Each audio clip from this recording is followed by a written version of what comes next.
Hello, and welcome to the Copy That Show, the only show, maybe, on the internet that reviews copy on YouTube and Twitch live from Patreon members to then make them better at copywriting. Is that true? Probably. If you would like your copy reviewed, please join us on Patreon, which is linked in the description, and there's a lovely little link on screen here if you would like to get your copy reviewed by one of us relatively frequently. Okay, cool. Now that is out of the way, hello everyone. Welcome to another stream. We have quite a bit of copy to crack into today, and you have me for 2 hours. So let's have a look at the copy we've got, and let's get straight into it. Hello, everyone joining us live in the chat. Hello, everyone watching in the future. And of course, if there are any questions, please put them in the chat, and I will try to get to them. A couple of fair warnings. Number one, my air conditioner is on because it's hot as balls in the UK at the moment. So I'm keeping that on. Apologies if you can hear it in the background, but it's got to stay on. And if sirens and stuff go past, well, that's just because it's the UK. You're going to have to deal with it. And as if by magic, a siren goes past. Okay, let me get onto this, share my screen, and let's begin. I'm also going to put an @ in the chat really quick, just to let everyone know that we're live and we can get going. How is everyone in the chat? Is everyone good? If you do have questions, please drop them in the Q&A or in the chat on YouTube, and I will try and get to them. While I'm doing this and putting a little link together, I will try and answer some common Q&As that we get. So feel free to ask something now if you want to. But I hope everyone is having a really good day. I am so insanely busy right now with client work. For anyone who doesn't know, Copy That just launched an agency. So we are doing work together, like Sean and I, and mainly just Sean and I at the moment, because obviously the others have, proper jobs and life. We are doing a lot of work for a lot of people. So it's pretty hectic right now, but super fun. And as I'll get into a little bit later, we have a few people within the Copy That community who may be helping us with that very soon.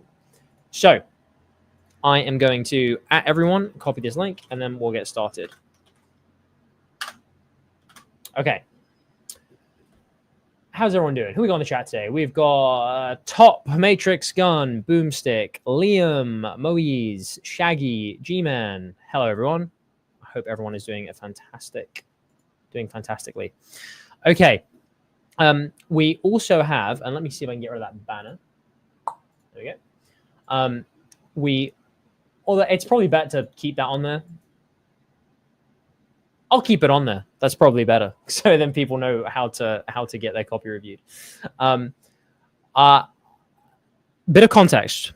So we now have a marketing agency that Copy That owns and runs. And we also set up a new program, which is effectively a mentorship, which is called the Incubator, which is now closed. So if you want to join it, you can't. We might open spots up again at some point, and we'll let everyone know when we do. But the point of that incubator, one of the points of it is to get talent, or to find talent, copywriting and marketing talent, whom we can then hire for projects or hire as an employee eventually, or whatever. So the people who are in that incubator currently, Liam being one of them, who's in the chat, they're going to get their copy reviewed first because they just have priority now. So fair enough. Well done, you guys. You're paying us the most money. But as always, if you guys want your copy reviewed, join us on Patreon and submit your copy in the Whetstone channel on Discord. Tom H. Gunn asks, is it a recruitment funnel? Effectively, yeah. Like we're trying to hire people that can do well. But if not, even failing that, it's just to teach people. So it's also a regular mentorship. It's how we can justify having a mentorship. Someone said, what is the agency called? It's just called Copy That Agency, which we thought was fun because it spells out CTA, which, we're a fan of. Skylighter says they're here. And I actually noticed that you put something, but you had placeholder. I'm going to get that up just because I've seen your comment. But as a quick note for everyone who... Well, Sky, it still says P in your thing. So I'm going to be relatively harsh on this. If you do not have a link there by the time the stream starts, I will not review it. If you get one in, I might review it since you're here. But just so everyone knows, please make sure you have your links in before we start these streams. Okay. Hey, Lizzie, there we go. I'm glad you commented. You've been what I've been waiting for. That's why I've been stalling a little bit, because this is your copy. All right, I'm not going to wait for anyone else. Lizzie, this is your copy we're going to review first. So I'm going to crack into it. All right. Context for this copy for everyone. So Lizzie, don't apologize at all. I am joking. I would have gone on anyway. You're in no obligation to attend. But for context, so for everyone who wants to know about this, this is part of a open application that we have for members of the incubator to write an email for our email list, advertising one of our products. Lizzie has chosen the CCC, the Copywriting Career Copilot. I'm sure there might be a link in the description for that. If there's not, then, go to the Discord and find it. I can't be bothered to help you people right now. And the point is to move them from our email list onto the sales page for the CCC. Okay, so one way to do that is through a lift email, which is what a lot of the incubator members have written this week. So we're going to start by reviewing Lizzie's. Joe said, "Hi Alex, I got a gig client for 2 weeks. Thanks CCC. Awesome, good to hear it. Sean gave me a 95% discount, so I only paid $5. That's very nice of Sean. He's a good dude. Okay, so let's have a read of this. Subject line: we convinced Alex. Subject line: did you see this in Discord? Or subject line: land copywriting clients in 30 days. Subject line: roadmap inside. Another subject line: ready for your next client. Subject line: roadmap inside. Okay. So before I even read the body, let's discuss these. And I know you've said that this one's for curiosity, and it gives me a little bit of curiosity. And this one's a straightforward thing. Now, I'm going to give these subject lines, collectively, I'm going to give them a C. I would, if I was going to test these, I would A/B test this one and this one. However, this is erring on the side of a promise. It's kind of saying, hey, do this. You can do this. And we want to try to avoid any promising people anything like that, because we don't know if they can land a copywriting client in 30 days. And for context, and I think, you've linked the sales page here, right? Look at this. Could you follow my DNR roadmap and land your next copywriting client in 30 days? That is what I mean by it's an implicit promise, okay? We're not actually promising that. We're not saying that you can do that or that you will do that if you follow this program. We're asking the question, could you do this? It's being posed as a question. Now, to a legal department who are reviewing this, that's a very important distinction. So that's the first thing I would say is I wouldn't want to run a subject line that said you can, do this, right? Ready for your next client, a little bit better, because it's implying that, hey, you can get your next client if you look at what we have to say.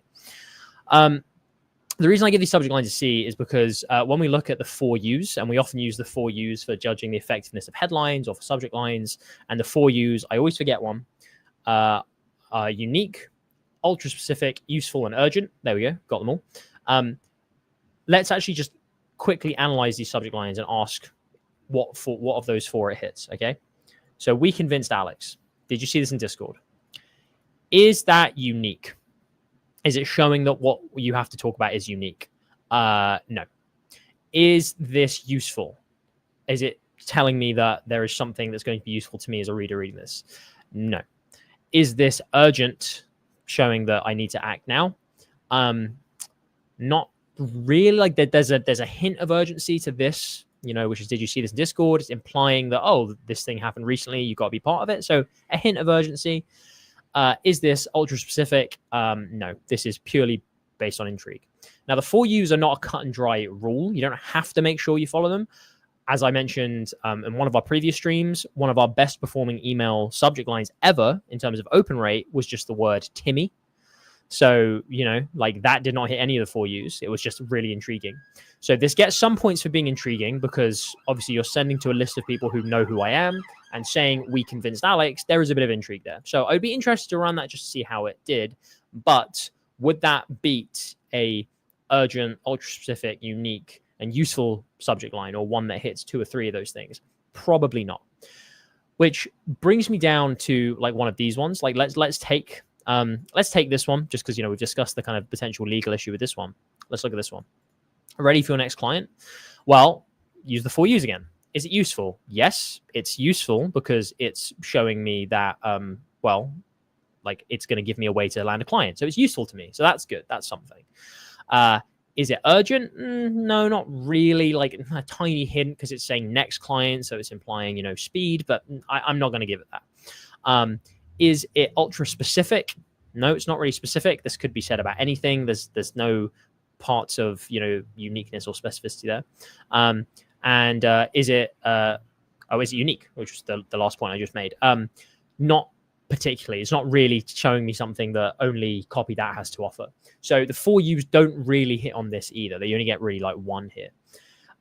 Imagine instead if it said something along the lines of, can I write? I can write on this, I think. And again, this is just one idea that's coming out of my brain immediately, but we could have something along the lines of, let me have a look at this, the sales page. DNR. So DNR is like a big thing of this, right? So that makes it specific. Okay. So introducing, we'll probably cut this down. I'm just going to write them now. The D and R, the DNR method for landing clients. Okay, so introducing the DNR method for landing clients. Now, might just kind of like delete that and say, well, introducing isn't really doing much. Yeah, it's saying it's new and it's, saying a new thing, but I don't really think that's going to be too much. So we could just have like new if we wanted to cut it down and keep the same kind of thing. We can have the new. We could have the new DNR method. We could have here's the DNR method. So we have all these kind of things. For now, let's just stick with new because since I started there. So new DNR method for, landing clients method. Yeah, potentially. This bit's useful. Landing clients, that's what people care about. But where's the specificity? So let's just go through this for a second, right? Have we got urgency in here? Well, we have a little bit of urgency because we're saying that this thing is new. They might not have seen it before. So tiny bit of urgency, but might not give it that. Is it useful? Yes, it's useful because we've got landing clients in there. Is it unique? Yes, it's unique because we're talking about this thing that is probably new to them. They might not have recognized, they might not know or recognize from anywhere else. So we already have that. And is it ultra specific? Well, we're talking about a specific method. So potentially, right? So that's one thing. That's one way of doing it. That's probably a stronger subject line. Now, potentially we could say, in 30 days. And if you see here, we're not saying like you can do this. We're saying this is the method for landing clients in 30 days. Legal might still err on the side of caution with that. So potentially we might want to like reword this that makes it seem a little bit easier. So new DNR method.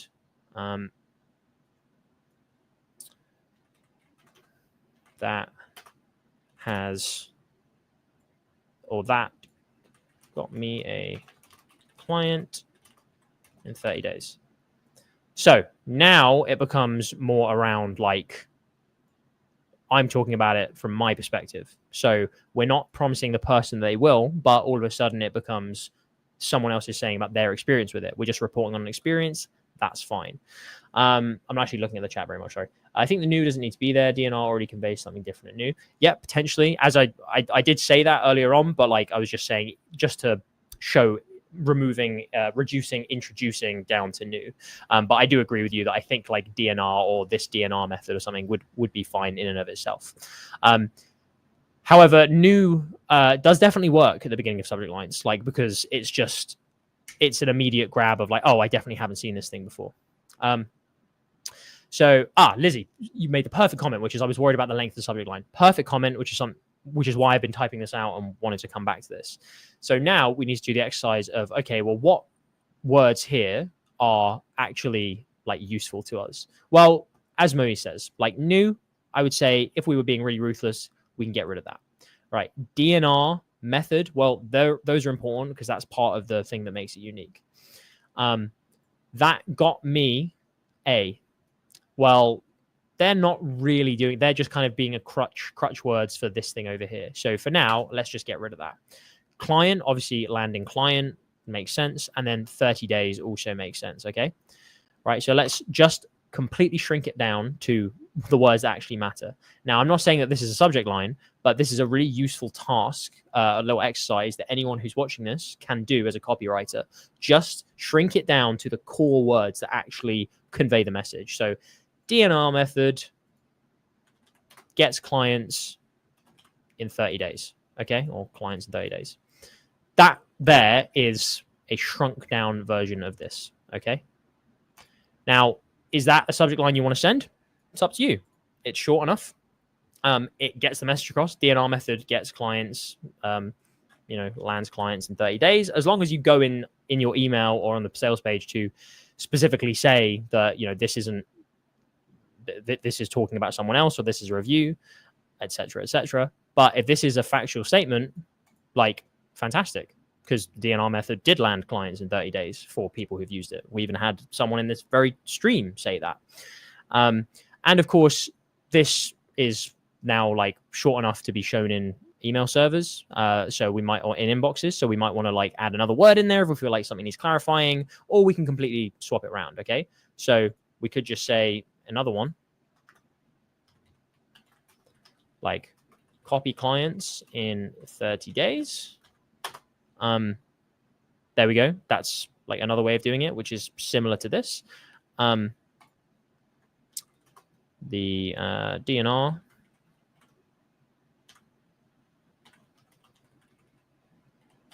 method secrets, if I can even spell. So here we are starting with the thing that really matters. We're front loading the thing that really matters to people, which makes it really useful. It makes it ultra specific to say, well, you can get clients in 30 days. And then we're being unique with what we are. Again, this, of course, isn't like a complete sentence, but it's leading into, well, I now want to see what the DNR method is and like what it is. Or we can have here, like, introducing the DNR method or whatever. Okay. So there's loads of different ways we can do it. Now we can shrink this down again, or we can just say, we really want to do it smaller, say the DNR method, getting across the exact same stuff with fewer words and still make sense and can fit within the subject line. So I'll come back to the, I see we've had a few questions, so I'll come back to that in a minute. But do you guys kind of see how I am going by the 4 U's? And I think, okay, well, how can we make this useful? Is this useful? Yep, it's showing its use to me. How can we make it ultra specific? Yep, it's specific because it's having a benefit within a time frame. How are we making this unique? Well, we're saying there's a DNR method. How are we making it urgent? Well, urgency comes a little bit from the 30 days as well. So now all of a sudden we're hitting at least 3 of the 4 U's instead of none or 1. And that's just by shrinking it down into, okay, well, what words actually matter, and then thinking about how we can add those dimensions through other shorter words. So within not a very long subject line, we now have something that potentially could work better.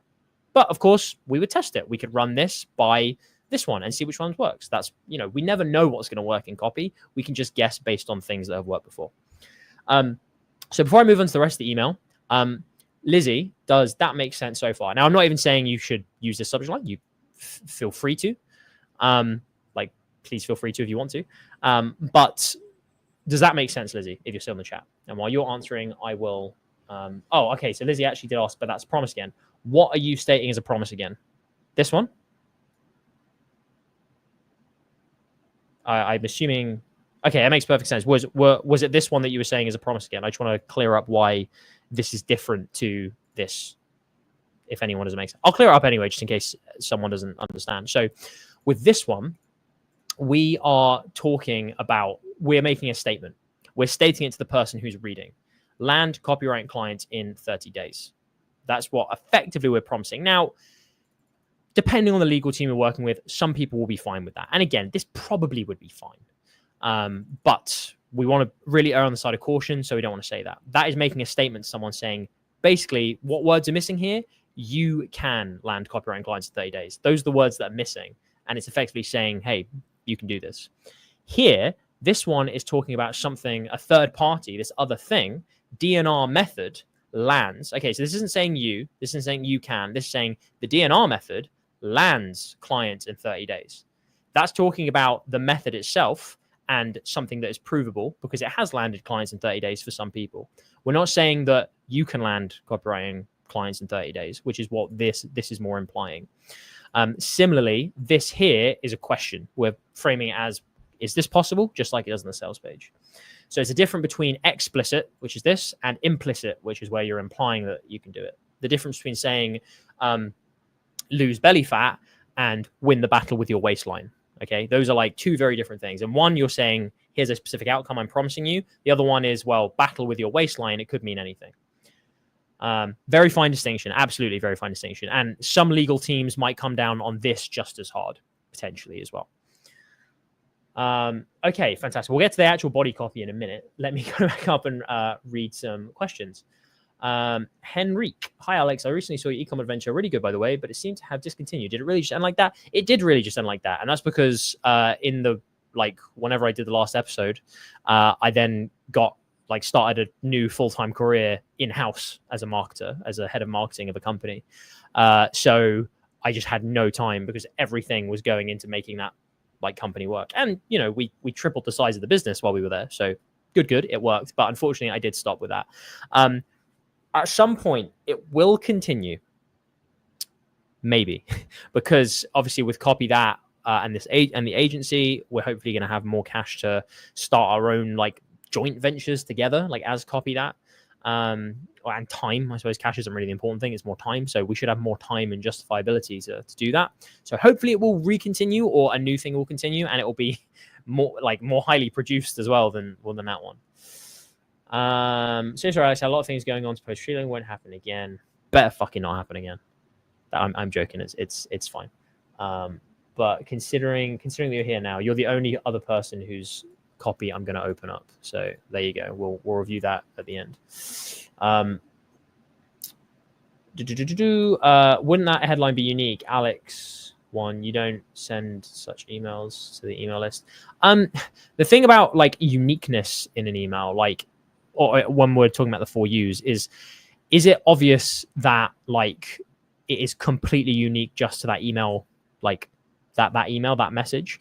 You could argue that this is unique because it's talking about someone that they would know. So I might give you uniqueness there. I'd say it's a little bit of a stretch though. It's not immediately and obviously something that only this provider can give, but I can definitely see your point. Alex, I'm currently boba tea baristaing, so I may not be here for my segment. I am Aaron. Hello, Aaron. That's okay. This is all going to be recorded and it'll be up on YouTube. How can I get my copy critiqued by you? ABC, you can go to the patreon.com or patreon.com/the Copy That Show and sign up to the Copy Cub tier on Patreon, where you can then have access to our Discord channels that are private, and you can send copy in for me to review like this. Alex, off-topic question. If someone has Platinum CC and EMP, do they have every product except the incubator? Yes, and then also the other boot camps we did. So the incubator and the boot camps, they would be all the products, apart from, and then Patreon, I guess, as well. And then we've got No Man's Niche, which I think might be included in the CCC potentially. But yeah, effectively those are the main products. Adding a question mark at the end for legal purposes. Effectively, yeah. It's clear we're asking a question. Now, some government agencies, may start to come down harder on that as we go forward. Something we're experiencing now, particularly with Google ads and things like that, are being penalized for including the word click in an ad, which makes no fucking sense why you would penalize someone for that. But unfortunately, it's not always illegal, a lawful thing. It's just what they deem to be good for an experience from someone. So, we may find that questions start to get cracked down on as well. Think we're all good. Okay, cool. I was thinking about the goats one when I wrote this headline. I think that the intrigue definitely works, and I would definitely be open to testing that for sure.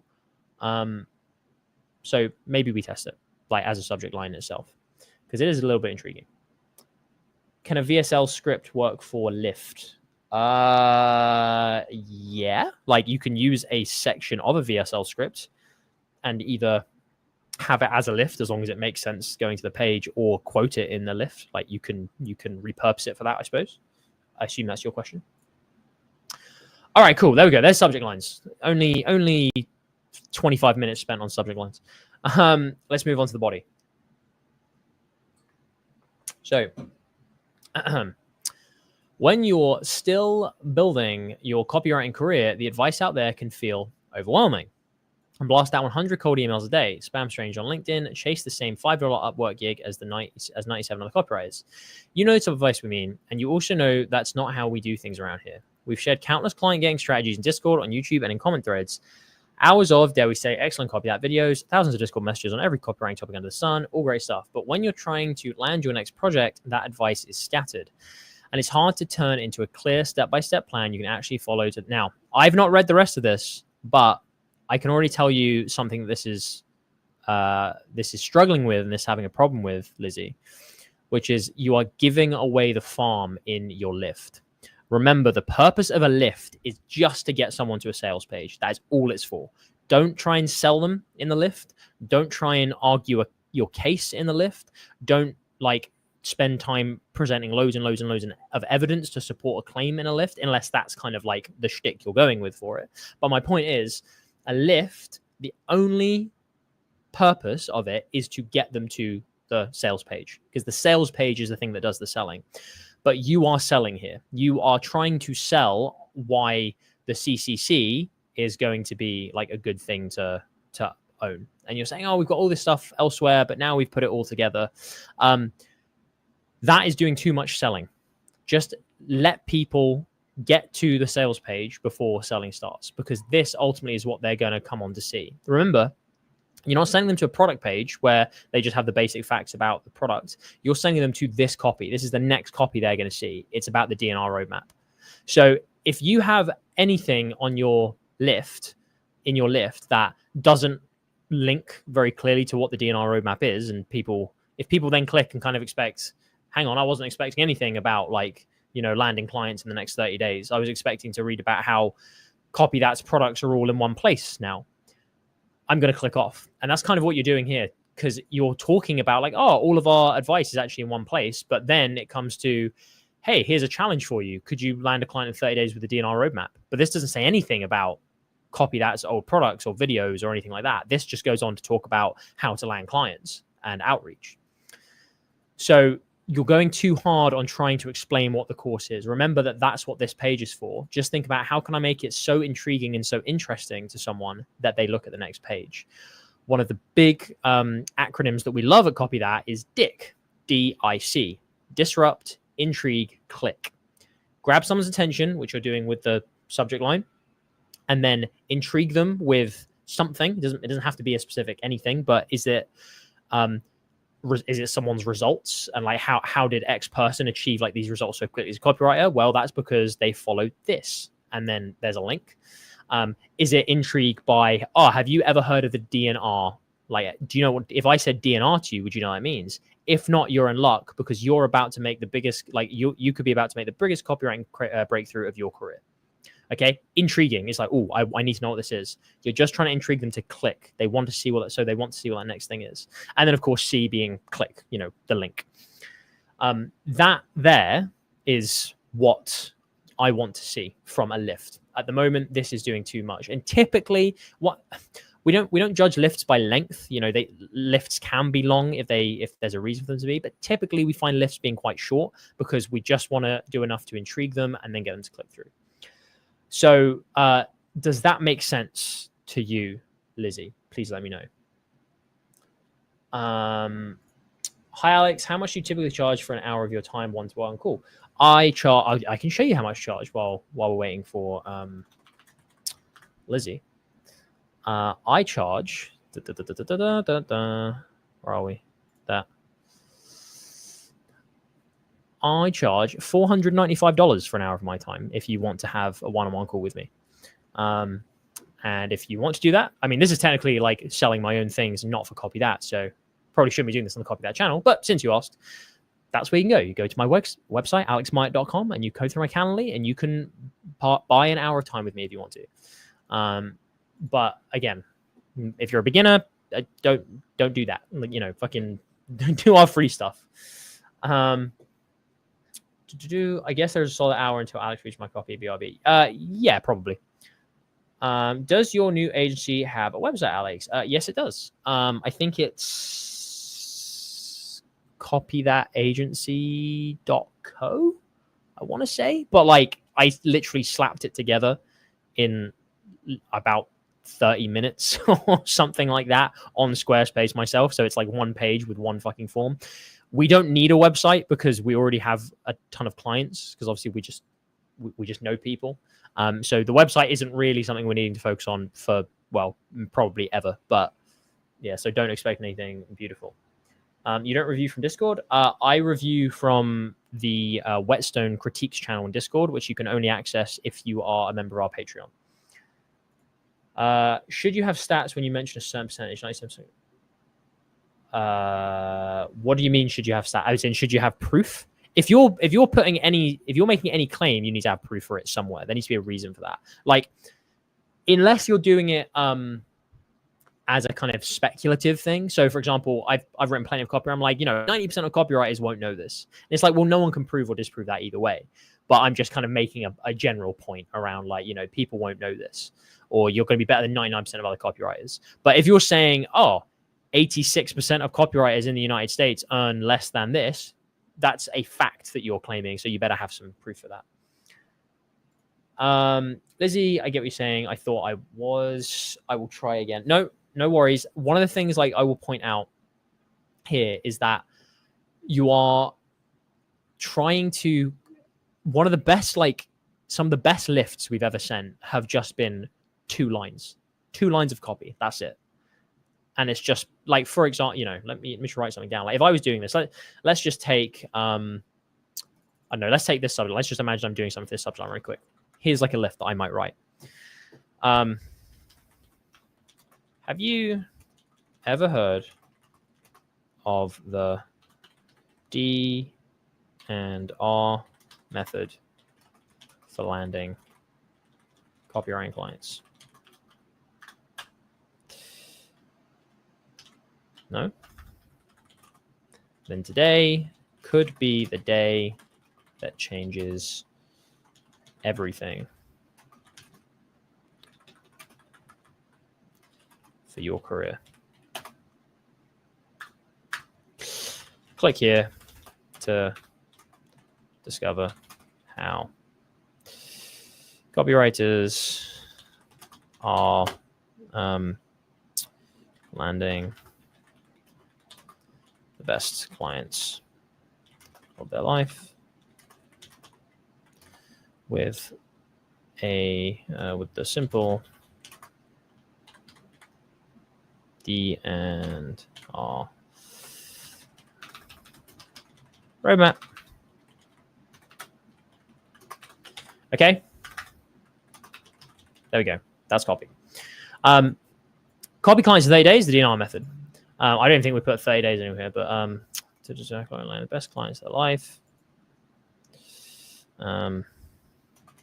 in just 30 days. I don't know. Okay, there we go. So, subject line, copy clients in 30 days, the DNR method. Have you ever heard of the DNR method for landing copywriting clients? No? Then today could be the day that changes everything for your career. Click here, and then, link. Click here to discover how copywriters are landing the best clients of their life in just 30 days with the simple DNR roadmap. Okay? Like, so there's like a very, very simple, like, lift. Okay? Now, is that the best lift ever? No, but is it something that's probably going to elicit more clicks than this? Potentially. With a lift, the best advice I can give that I have found personally useful in my career is just pick one core thing, one thing you want to talk about, just one point. Okay. That could be LinkedIn. You could say stop spamming strangers on LinkedIn. Okay. Like, if you've ever been given advice to spam people, you have been lied to. This is what to do instead. Okay, there's another, like, a 3-line lift. Just pick one thing you want to talk about, or you want to, like, grab someone with, or you want to, talk around, and then just link that to the page they're going to. How do you link LinkedIn, and LinkedIn being shit for outreach, for example? I'm not even saying it is. I'm just saying, for example, to this page. How do you link the everything that Copy That has ever put out on YouTube to this page? How do you link the like frustration with having the worst clients with this next page? Just pick one thing and then work out how you're going to link it, and you'll find you don't need to introduce so many different points to this, to this email. So hopefully that makes sense. Or do they all? Yeah, but you've done that. Or do they all sound the same? What is that referring to? Sorry, Lizzie. If you can clarify what you mean by that. But does what I've said there make sense? There are a lot of resources we have about like lift emails, and lifts and things like that. Sean and I, do they all sound the same? The one you just wrote. Do all lifts sound the same as like this? Is that what you're asking? In which case, is that what you're asking? Just to clarify. While you're doing that, let me ask. I'm a PH-based copywriter. This is my first time hearing about lift email. I'm taking down notes right now. Lol. What is PH-based? Like, I feel like I should definitely know what that means, and I feel like I've seen it before. Can you, Joe, if you're still there, can you tell me what PH-based means? Because I'm like, in my head, I was like, I should definitely know what that is.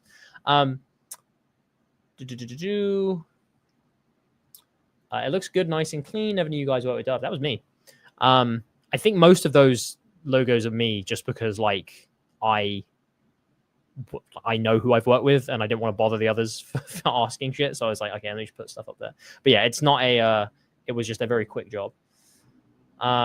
Yes, that's what I'm asking. It seems that they all wind up sounding pretty much the same. I mean, that's just because like these are the lifts that I see work a lot for, lists like that. But as another example, we could have a whole other lift, which is, like, let's go with super intrigue. Okay. Let's go like, let me think of something that's happened recently. Okay, here we go. Like, I turned down what was that? 5K copywriting job. Here's why. Okay, so like, that's kind of intriguing. And this is true. This happened to me the other day. So that's the subject line I'm working with. And then I'm actually going to sit here and write all of it out because I realize I have to get through the other copy. I kind of forget we're not just doing it. Oh, Philippines. Oh, that makes sense. Okay. See, Joshua's smart. That might make sense. But what I would say, and I'll just spit draft this out, is set scene of restaurant conversation with owner, with owner's quote, I should say. Because he basically said, I'll pay you. It was, what was it like? I'd probably say dollars, but it was in pounds. But, I'll pay you 5,000 right now if you can start next week. So start with that.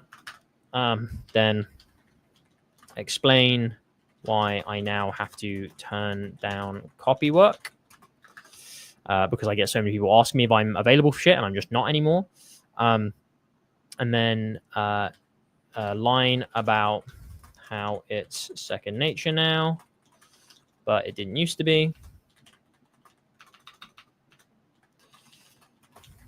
And then reference how there's one set of tools that got me to where I am. Now, this you can already see like is going to become longer because I'm just spit drafting. Okay, this isn't copy. This is just me saying, okay, so each of these might be 1, 2, 3 lines, explaining it. And this is building up like a slight narrative. So I might say, like start the email with, I'll pay you $5,000 right now if you can start next week. It's like the restaurant owner was clearly desperate. Like his name was Paul, but like the restaurant owner was clearly desperate for me to work with him, but I just had to let him down. And then another quote, like, I'm sorry, I just don't have the bandwidth right now, but I can recommend someone else.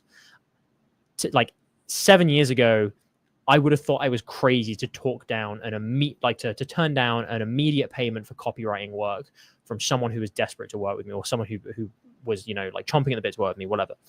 Probably not chomping at the bit. That's just fucking a shit analogy or whatever for the sake of it. But 7 years ago, I would have found myself crazy doing it. In fact, I can feel the beginner inside me hating myself for turning it down. But the fact is, I don't need to look for copywriting clients anymore because I'm so used to getting clients easily.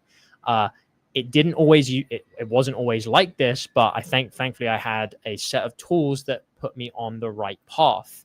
And if you want to know how I did it, this page might be interesting, or this might be an interesting read through. I've put together this letter, because remember, this is effectively an open letter from me, is what this is. I put together this open letter to describe how I went from, scrounging on Fiverr to turning down millionaire restaurant owners, right? So that's just an example. And again, you can think of anything. There are other layouts you could do, scenes you could set. You can do it from a review point of view. You can do showing UGC, user generated content, showing how other people have been through the course already, a personal story, an anecdote, a quick short lift. You can have bullets, you can just say does any of this sound interesting to you? And then 5 bullets from what's on the fucking sales page, or what's in the course, and just paste some bullets there. And then if it does, you're going to want to read about this. So there's a ton of different things to do. There's no right or wrong way. The descriptive method we give to people for lifts is DIC, disrupt, intrigue, click. And as you can see from that, disrupt something that people are like, whoa, what the hell? Because the implication here is, I want to get a 5K copywriting job, and you have the audacity to turn it down. Man, I need to read about this story. And then it's intrigue around why is it so easy for him? And then the click is go to this page. So there we go. I'll leave these on here, Lizzie. Sorry to just litter on your doc, but hopefully that makes sense. Okay, I was thinking of doing the one where there are bullets, but I thought you can't talk about what's inside. You can't give away the farm. You can't just explain what everything is immediately in a lift. But a lift that has a few bullets that's framed along the lines of, this, be honest, let's say something like, be honest with me, do these skills sound interesting to you? Find da-da-da. Because if they do, they're just part of what I want to share with you today. Click here to find out why these 3 ways of getting clients are just part of the puzzle, just a piece of the puzzle, right? There's no right or wrong in lift writing. I mean, there is a wrong, but there's rarely a right, okay? You can just do things that seem interesting. As long as they're following that formula of disrupt, intrigue, click, it doesn't matter. Okay, cool. And yeah, it's Philippines. Sorry for that, Joe. I should have been more worldly. In your own situation, Alex, do you literally get emails off potential clients now? What does getting clients look like for you these days? I have not had to think about getting a client, outside. Well, that's not technically true, because I am talking with beginners constantly, obviously, and I'm giving advice constantly, and I'm helping people get clients. So I do think about how to get clients back how I used to do it. But I'm just not getting them for myself anymore. In terms of me and my situation, I have not had to grind to get a client in years, because I just have referrals, or I will just kind of bump into someone through networking. A client will refer a client. One of the someone I sent a proposal to today for agency work was because someone who I used to work with in-house moved to a different company, and they immediately thought of me when their new company needed help. So now I'm talking to their CEO about a proposal for building pharmacy websites and pharmacy marketing packages, all because I used to work with someone and they thought of me. So if you're networking and if people know you as good at what you do, you eventually don't need to get clients anymore. They said, okay, that was one of my original ideas, but then I was watching one of your review streams and I thought I could do that. I would go back to the idea. Lizzie, I would say if you can present something and justify it, then fine. Sean may have a different opinion. He may say, no, this is giving away the farm too much.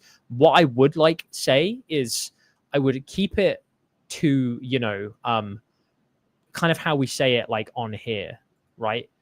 Or maybe, I mean, these are questions. They're not bullets. Where are bullets? And also, you don't need to have these bullets. You could just make up your own bullets. But like, here we go. So I would probably theme it again. Think of the rule I said earlier. The thing I like to stick to is think of one thing. So I would do like, right, maybe it's just cold outreach focusing on, or it's just networking, or it's just getting a thing in house. I'd probably say cold outreach. Choose like 2 or 3 bullets and frame it as like, be honest with me, do you feel like you would benefit from having access to this stuff? Like, does this seem interesting to you? It becomes like a meta lift. You know, you're using copy that's already worked somewhere else to get people interested on the next page. That some people may be like, oh no, I don't want to, you know, you should never do that. But ultimately, if it's intriguing, then and you get clicks, and it works. So I'd be up for testing it. Cool. Lizzie, thank you so much. I will move on from yours now. Hopefully that's been useful. Living the dream, amazing. Yeah, it's fucking like stressful. The more success you have, the more responsibilities you have, the bigger the projects get, the bigger the, you know, everything else gets. So, and for some reason, I'm starting an agency again. Why? We all think we want Lambos when we get into this game. What we really want is to wake up and know we have to work for the next 6 months. Oh god, yeah, fuck getting a Lamborghini. I mean, Sean has a great video about why Lamborghinis are stupid investments anyway. But I'm more than happy with like Warhammer and experiences. Okay. Context. This is a website I wrote and will design and go high level. I will run Google and Facebook ads directly to each of the services page for specific services they provide, e.g. I'll drive ads to the extension page to the homepage. Okay. Also, the CTA will be a button. The button will direct people to this page where they will then complete a survey and then receive an automated email right after. Okay, right. Okay, cool. Hound says, Alex is going to be able to buy so many Space Marines. Honestly, like, I just had to clear out my fucking Warhammer desk because it was just getting overflowed with stuff, and I have not had time in the last like month to sit down and paint. So I just like last week in an evening, I just put all my Warhammer stuff away, and that desk is just bare now, which is really weird. But I just don't have time right now, so it's a shame. As a copywriter, do you have the power to change the offer to make copy more persuasive so you get more sales? It completely depends on the business you're working with. If you have a good relationship with the owners of the business, then you can definitely recommend it. All right. Who is this for? What is this? This is some kind of all-in-one residential and commercial construction services for North and South London. Why not just London if you are doing North and South? Or are you not having East and West? That might be it. Okay, so this is from Alex. It's for a building contract. Okay, so let's go to the contact us page because this is ultimately where people are going to put in their details eventually. Complete the form and get in contact with us for a detailed price quote, feasibility assessment, construction advice, planning consideration. Only takes 15 seconds. How it works, you answer the questions above. Our team will get back to you with answers because you're meeting in person. Okay, well, I like there being a survey. I would maybe call it like a questionnaire. I don't think that matters too much, but I like the idea of there being something they have to fill out, and it's interactive, which means the response rates are probably going to be better rather than just like a big blank box where they have to put in a load of text. Query ASAP, and we'll help you with an accurate budget estimate overview. Okay, why customer keep coming back and keep referring us to their friend's family? Spelling mistake. If this was going to a client, I'd be annoyed. And remember, especially for you guys in the incubator, I'm going to be as pedantic as fuck. If there are spelling mistakes and stuff you're turning in, yep, like they might not matter in terms of actual persuasive ability. But if you're giving it to a client and they notice it, remember, clients don't think like us. Clients aren't thinking of like, oh, spelling mistakes don't really matter. To clients, spelling mistakes are like, that's our brand, like sounding stupid. So definitely watch out for these kind of things because clients will so often be like, whoa, this is ridiculous. You're meant to be a copywriter. I thought it would be better to be more specific to only include South and North, but ultimately the traffic will be driven to one of the service pages, not the homepage. That's fine. That was not like really a serious thing. It was just a little joke.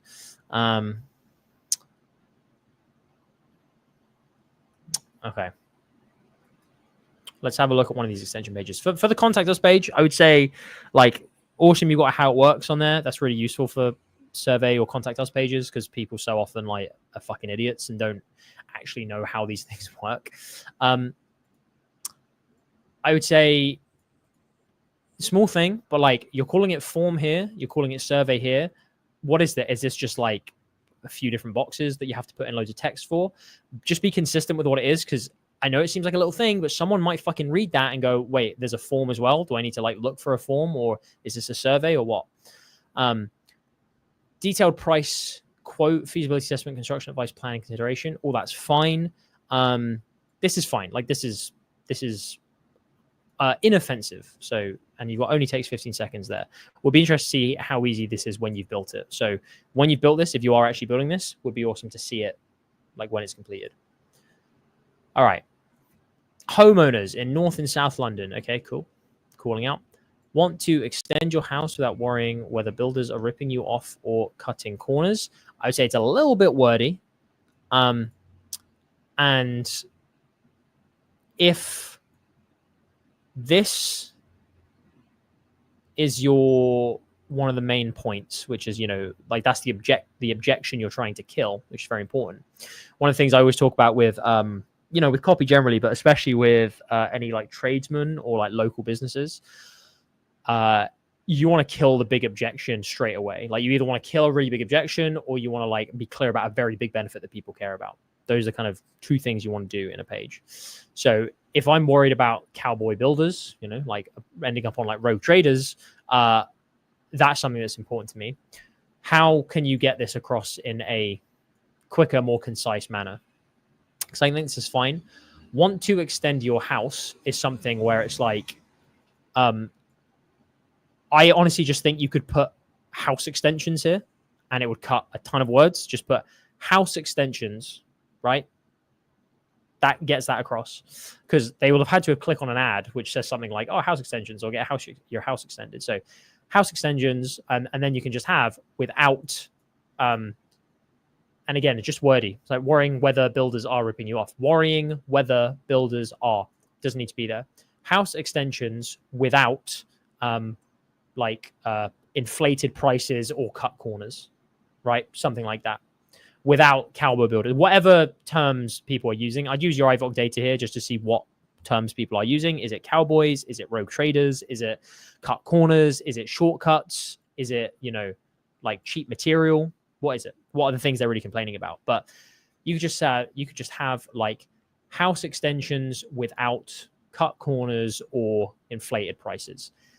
That is what house extensions without cut corners and inflated prices. That's 8 words compared to 1, 2, 3, 4, 5, 6, 7, 8, 9, 10, 11, 12, 13, 14, 15, 16. So we've halved the word count, which means we can have the text be even bigger headline, cut straight to the point, and it's easier to read as well.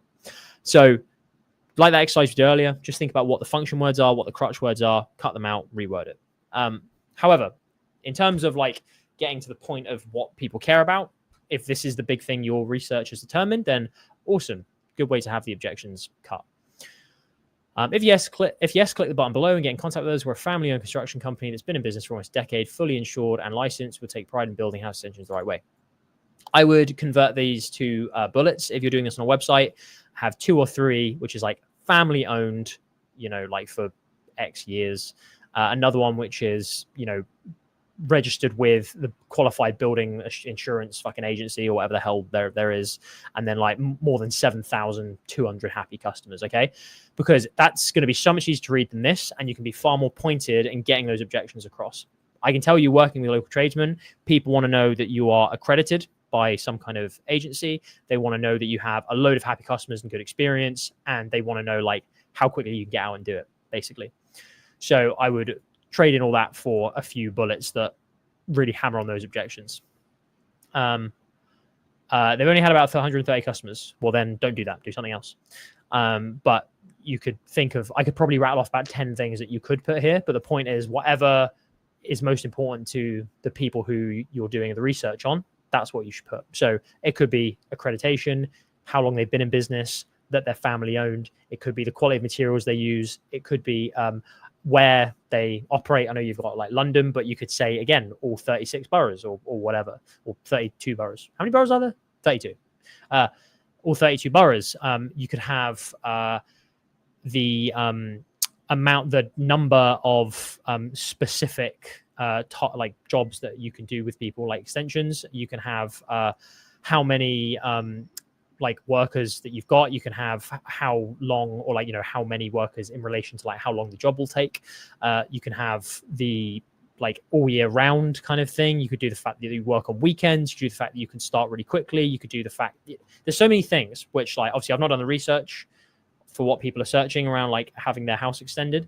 There might be specific worries people have around like how houses get extended, or like if their house is even doable. One thing I used to do whenever I was working with local business people was talk about how you get free quotes, because so often like they will do that, but they don't really shout about it. So just saying, oh, it's free quotes, it's easy to get a quote, just friendly team to get a quote from, just something like that. It just makes people feel a bit more at ease. Like, oh, okay, all we need to do is like send this like form off, even just say 15 seconds to get a quote, or 2 hours to get a quote or whatever, or a quote within 3 hours, something that is actually like useful to someone who's looking on this page. So that's what you think about. Just like before you kind of rewrite this or anything, just get down and like plan each page according to, okay, well, what things do people care about? Another thing here, you've had 130 customers. Do you have testimony? I saw some testimonials on the homepage. Do you have any testimonials of house extensions that you can put immediately here? Because then you have like CTA, big headline that's nice and concise, bullets that make sense, kill objections and reinforce what the big benefits are, testimonial of a happy customer, and other objection killers as well that might be stopping people. Big CTA for them to click. Oh, fantastic. Not many people are going to move beyond that. And then down here, types of house extensions we can build for you. This absolutely makes sense. These are things that you might even want to like pop up a little bit and have it, just make sure that these things are like easily seen as the next section, because so often people want to make sure that you can do the thing that I'm thinking of. So good thinking there. A house extension testimonial in here. Yeah, 100%. Again, like just thinking of why people are here. Like, well, I want to see that they've done this successfully elsewhere. But I really like this section. In very old Whetstone Wednesday streams, like there've definitely been ones where I have actually assessed local businesses and tradespeople and stuff like that. And I always give the same advice, which is so often just show people what you can do. Because so often they're just scanning the page like that and going, yep, they do that. Yep, it's easy to get a quote. Yep, they look safe. Okay, let's contact them. So just make sure your hero section is doing as much as the heavy lifting as you possibly can. Make it really easy to submit, and then have proof, and then have a list of services that you can actually complete there. So I think that's good. Also, you might have this anyway, but I would definitely put the number in the header across the site as well, just so people, you're inviting people to call if need be, because so often people are coming onto these sites just to call someone really quickly.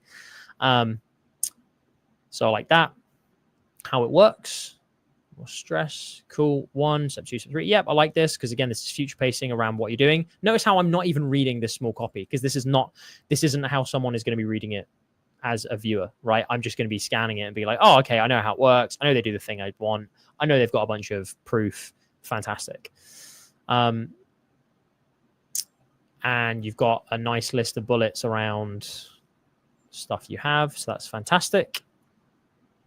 Yeah, I would say this is good. I would say this is like, again, I know I've given you some advice and pointers there, but generally speaking, I would say if you're doing all of them like this, then that's going to be a solid website. Definitely better than the ones I see for most traders. In fact, let's just, I don't know, let's go for a random town. What town do I never really think about at all? Grimsby. Let's do. In fact, well, not do plumbers. Let's do roof home extensions. Okay. Let's have a look at this. There you go. That's basically what you're up against. And I knew it was going to be like, I should have actually said what I was thinking before I clicked on, which is I bet you it's going to be a massive photo with like fucking no relevant copy or proof. Let's click on another one. Okay, boom. There you go. Same thing. It's like massive fucking banner or photo or something, and then it's just like a button with not really anything that's easy to read or to have a look at. That was a little bit better. And then some of the websites just won't even load. Again, big image, like what am I looking? Yeah, again, it's not awful, but this is what you're up against. So if you actually make it easy for someone to come on and to read and to see the proof points, and you can go, oh, contact now for a free quote or whatever, that's going to be better. So good work. I'm not going to review every single page for this because frankly, you don't need it. It would just be a waste of our time. I'm going to give you the same advice on each page, which is do that exercise we spoke about for like each headline to make it really simple. See if you can extract bullets from these that make, and by bullets, I don't mean, just to be clear, I don't mean like fascinations like we talk about with info products. I mean, to the point, concise bullets that talk about shit that people want to know to kill objections. And then just make sure you're putting your stacking proof in here. So good work. Definitely like good thinking. Just think about any local business website. Think about it as more of an experience and more of like, okay, what state of mind is someone in when they come onto this website? What shit are they actually looking for immediately? Think about it less as a fancy kind of copy thing where it has to be all really like nice and connected. Think about it just, what am I hoping to see when I come on to make my life as easy as possible? That's good advice I can give you around local businesses. Could you please check the commercial page, since my client would love those leads? The commercial page. Looking for expert commercial builders in North or South London. Searching for a commercial construction partner who's a clear and transparent community, ready to help. Sort name is trusted, help you websites. Like, I would say that, like, this is fine, but where are you getting these people from? Like, is it, like, let's do a quick exercise. Okay, so keywords ever is on. Let's just say commercial. Hang on, I can't even do it. Commercial builders, London. All right, how many people are searching for this? Again, 50 searches a month, and there are ads. What else are people talking about? Construction companies in London. Small commercial, they're not really getting many searches. Commercial contractors. Contractors commercial. Top 20 construction companies in London, in the UK. Top 10 construction companies in London. Main contractors, London. Commercial builders, London. Luxury commercial buildings. So I'd have a look at like what kind of stuff people are searching for, and then have a look at what other people are running, because this might lead you to, oh, people are asking this question, so maybe we should lead with this kind of thing. Let's click into this, see what South Links Construction are doing. Commercial and industrial steel framed buildings. Now, this is the thing. If I've come on here to look for steel frame buildings, brilliant. Like, this is going to be what I want. But it may be that, oh, I was looking for a different kind of commercial building. So is there something that people are searching for more specifically? Is it commercial office buildings? Is it commercial warehouses? Is it commercial whatever? So think about, just logically, who do you actually want to attract? So it's all well and good saying they want to attract these kind of businesses, which is fine. But like, whom is that? You've got hospitality, healthcare, educational, retail. Is it worth running one for each of these? If I type in, I don't know, let's pick one. Let's just pick hospitality since it's the first one. So if I type in hospitality, building contractors or general contractors or whatever you want, let's put, see what comes up. So not many people searching. Contractors, hotels, hospitality contractor, hospitality builders, hospitality construction company. Again, you're not getting much. You're only getting like 10 people search a month, but it shows me that like at least there are a few people who are searching for like hospitality. Okay, well, is it worth putting a fucking landing page up and just paying a bunch of money to try and get these people, the 10 people a month who are searching for this? I don't know these questions. I haven't researched the industry, but those are the kind of things you need to think about. Can you be more specific here as to people who are coming on and doing it? But same advice I gave for these other ones. Like, this is broadly fine. But I would, if you're just going for this catch-all approach, I would move these up here. Like, because ultimately, if I come on, I don't know what the fuck you're doing with commercial. I need to see that you can do what I'm expecting. So I need those right up here. So these things at the bottom, I would move up here. Similar thing though, make bullets about why you're trustworthy, have a testimonial from people, and just copy where you can. But also consider having, is there justification of being able to target ads for different kinds of commercial contractors, right? I've been to Grimsby, great fish and chips there. I actually have never been to Grimsby, which is why I never thought about it before. See, thanks, Alex. How about SEO for local web pages? I mean, like, yeah, just be useful is my advice with SEO. Mention obviously where you are. Mention some local, you know, the town, the local fucking like the county, a few maybe local landmarks and things like that. Say, oh, we're off of this street, or like we're near this road, or just turn around and come off the A14 and then this road or whatever. You know, so you name your town and stuff a few times, definitely. And, you know, you want to put like pages out there about like plumbing and plumbing in, you know, Kempston and like the best plumbers in Kempston and why like we specialize in Kempston plumbing and types of plumbing in Kempston. Yeah, put pages out like that for sure. That stuff's going to help. But ultimately, just make sure you're being useful to people in the local area and actually answering questions they're going to have. That's generally SEO like advice. I do have one media buying question. Shoot. Hey, Jax. That was actually my next question. I'm not sure how to target them, as in what kind of ads to run for commercial leads.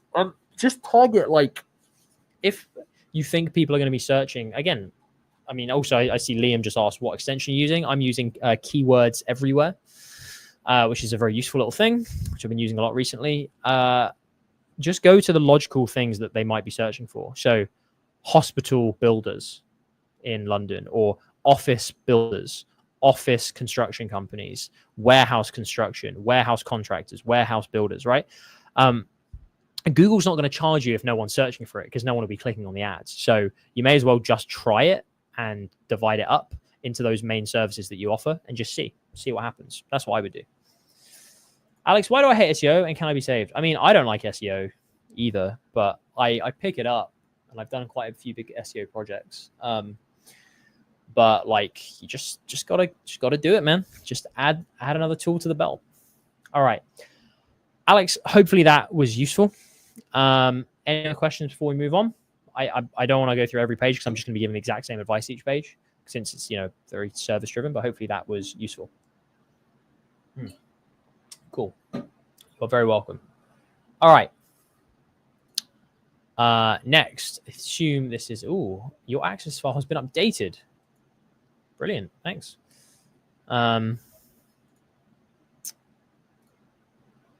Okay, cool. Matt, sorry. Will there be more bootcamp opportunities in the future after this upcoming one? Yeah, I mean, so the incubator is already a thing. Like, it's already started.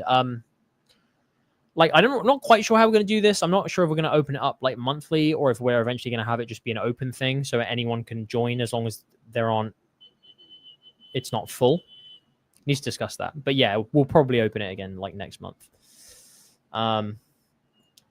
Speaking of SEO, what are your thoughts on AI search optimization? First of all, I think AI search is awesome and I love it. As a consumer, I think it's fucking amazing because it saves me so much time, particularly with software problems. Oh my God, like trying to navigate platforms and like work out how to change a color somewhere, like on Squarespace. Just fucking Google, how do I change a color on this Squarespace? Brings me up an AI thing, which takes me exactly to it instead of having to go through a fucking article of, Squarespace was founded in 2007. And it's like, I don't care. Just show me how to do the thing. So I really like it as a consumer. As a marketer, I haven't really looked at it at the moment. I don't like getting bogged down and all that. So literally, I'm just going to try and be as useful as I can in any SEO projects I'm doing. So hopefully they take from our website, which has kind of always been my approach to SEO, is be genuinely useful to people and you will get good results, or you should get good results. Just think about what are people actually searching for? What do they actually want to see when they go on a page, and what would be genuinely useful to them? I don't want to scroll through a bunch of fucking history about Squarespace. I just want to see how I make the change. So if I'm looking up, fucking symptoms and cures for hemorrhoids, I'm not going to make people read through, hemorrhoids can be really annoying. And they're really not fun. In fact, I'm not going to make them do through that because people are just looking for the answer. So instead I'll put that at the top. And I think that's probably how like AI is going to crawl the web and search those things anyway. Alex, what do you say if a prospect asks for pricing after the first outreach message? I give them pricing. Like, if I have a pricing in mind already, I just say it's going to be this. I might add on but potentially that could change depending on the specifics that we discuss. But my minimum would be this amount, or I'm thinking it would be in this ballpark. See, that's interesting. As a consumer, I struggle with getting good information from AI search to the point that I actually have my Chrome set up to skip to the web part of Google. Definitely depends what you're searching. Like, what I was talking about there was like fucking software. When there's clear, like step 1, step 2, step 3. When there's clear stuff, it's like, oh yes. But you know, stuff where I've searched, like, what did I search the other day? I think I searched like how many calories in like an average bowl of porridge, something like that, and like with almonds and pecans and something in it, and it fucking said, oh, it's like each of these things have, 100 calories each, and this one has 200. But then it came out, it's like, oh, so the total was like 900 calories, but it's like obviously not. And it's like, well, that's just not true. And similarly, I've searched stuff before on subject matters where I'm the expert, and I've been like, well, that's not true. The English Civil War like did not start in 1621, but like that doesn't make sense. Like Warhammer, is not a like modern a modern setting. Just shit like that that's come up, and I'm like, that doesn't make any sense. So I'm not Alex, but I'd assume the answer is either 1, you give it to them, or 2, you ask them to get on the call to determine the scope. Yeah. Every time I have a program issue, I just take a pic with ChatGPT and it gives you the exact answer. So much better than watching a video, or yeah, for sure. AI SEO is just SEO with more focus on short answers and relevant and fresh info. I would definitely listen to Alvar with anything related to SEO because he owns an SEO agency. So I would listen to him. Yeah, like that's my approach to it, has been just fucking show them stuff that's useful and interesting, like as soon up. Think about user experience rather than try to do any black hat tricks. I'm sure there are like black hat or gray hat tricks that work. Generative SEO was one of them, like auto-generated SEO, which is something I had a lot of success with, which is not black hat, but is a way to kind of like technically glitch the system, if you like, to launch loads of pages at once and make them all refer to like local places and slightly change the copy on each one. That worked really well for us. But generally speaking, just be fucking useful to people. Yeah, don't get used to it. Sometimes I think my copy is not worth charging anything. Is this self-doubt coming in? I have completed my course and most of the platinum content. That is definitely self-doubt. If your copy is either getting more results or is making a client feel better about their website or whatever, it's good. It's worth it. So don't doubt yourself. Also, did anyone notice the copy that has exactly 69.1k subs right now? He. I did notice it had 69,000 yesterday, actually, because I had to go on to change. I had to set the stream up, so I did notice it was 69. Nice. Anyway, Liam. Okay, right, Liam. Let's get to you. I think this is Liam's. I saw an L. Lift email explaining why CCC offers more value than any other course out there and why it may be the only copywriting course you'll ever need. Subject line: why your outreach emails probably suck, and how to turn them into client magnets instead. Is that the SSL? I'm going to guess that's the SSL, because that would definitely be way too long for a subject line. Like, it would get cut off. So I'm going to assume that's the SSL. So why your outreach emails probably suck, and how to turn them into client magnets instead. Could you binge on money if we showed you how? Okay, right, I see. That one just confused me. How to give yourself the raise you deserve with a career in copywriting. Not in love with that one. I think it's a tiny bit confusing. Binge on money. How to smash the invisible outreach barrier. The step-by-step method used by experts. This top one is definitely my favorite of all of these, and it's because, again, being direct, it's talking about something that's useful, and it's being a little bit provocative, a little bit direct, and implying that there's something that's going to be worthwhile for me reading. Again, I might say there's not much specificity here, and you could turn this into like, and the 2 things or the 3 things or the whatever number of things that you need to watch out for, which makes me go, oh, okay, this is going to be specific information. Because remember, just by adding a frame of like, oh, there are 2 things you need to know, or there's a time frame here or something, it gives credence to what comes next. It puts me in mind of, well, once I've seen those 2 things, I'm going to be smarter. Whereas this at the moment, This could be a massive video. This could be a big essay. This could be a whole course that I've got to go through to understand it. So I'm not sure if like it's going to be worth my time. I'm too intrigued to see what it's going to be. Whereas the minute you say the two things, it's like, I can get information quickly. So that's going to draw me in. So that's why we're specific. I'll be honest, I'm not Sean or Alex or any of the Copy That crew. My name is Liam, and you've never heard of me, but that's a good thing. And here's why. Okay. I like this angle. We've had this angle work for us before around like, it being one of you guys who's emailing. Because one, it just gives that immediate like, ooh, hang on, what's going on here? And two, it just gives a bit more authenticity to it, because it's not coming from us, it's coming from a third party. I'm going to see where you go with this. I don't currently love the, like, you've never heard of me, but that's a good thing. That feels a bit like fluff copy to me because I kind of feel like, well, where's this going? It might bring it round, but I feel like it's the kind of writing I used to do where I would like put something in because I thought it sounded kind of cool. And actually I realized now it's like, oh, actually you could be way more useful or specific. But I'll keep reading. And you've never heard of me, but that's a good thing. And here's why. Believe it or not, the team has taken a gamble by trusting me to sell this course to you based on my personal experience. And although I've never done anything like this before, I'm willing to put my reputation on the line for these guys. That's how much I trust them and how much I believe in the CCC program. I've completed so many online courses, I'm embarrassed to say how many. Let me put it this way. I'm an expert of all the copywriting guru meh of the internet. But every now and then again, I strike gold. And I'm not kidding when I swear to you that while I like these guys a lot, in spite of the occasional suspect joke and oddball comment, I love their content. Not because it's the most polished stuff out there, not because they're the best looking. Thanks. There's definitely something in the visuals, though. I love their content because it's the easiest to follow, most practical, and by far the most effective copywriting how-to content I've found anywhere. And it stops me being like this. Okay, so what I would say is I like this idea. The idea you've got here, I like. I think it's a good idea. And this is, a long email, which again is fine. And it's talking a lot about your experience, which again, I like that it's talking about your experience. I like the angle that you're taking on this. However, I think this would be more effective if you cut this by about 75%. If you made this like 10% to 25% the length of what it is now and force yourself within those words to say the same things, I think it will be more effective. I would be down to test like a long version of this, like this one, versus one where it's okay, like 3 or 4 lines or something. Here's what I mean. The 2 lines so far that have jumped out to me as a reader, like put myself in the position of a beginner copywriter or, an intermediate copywriter.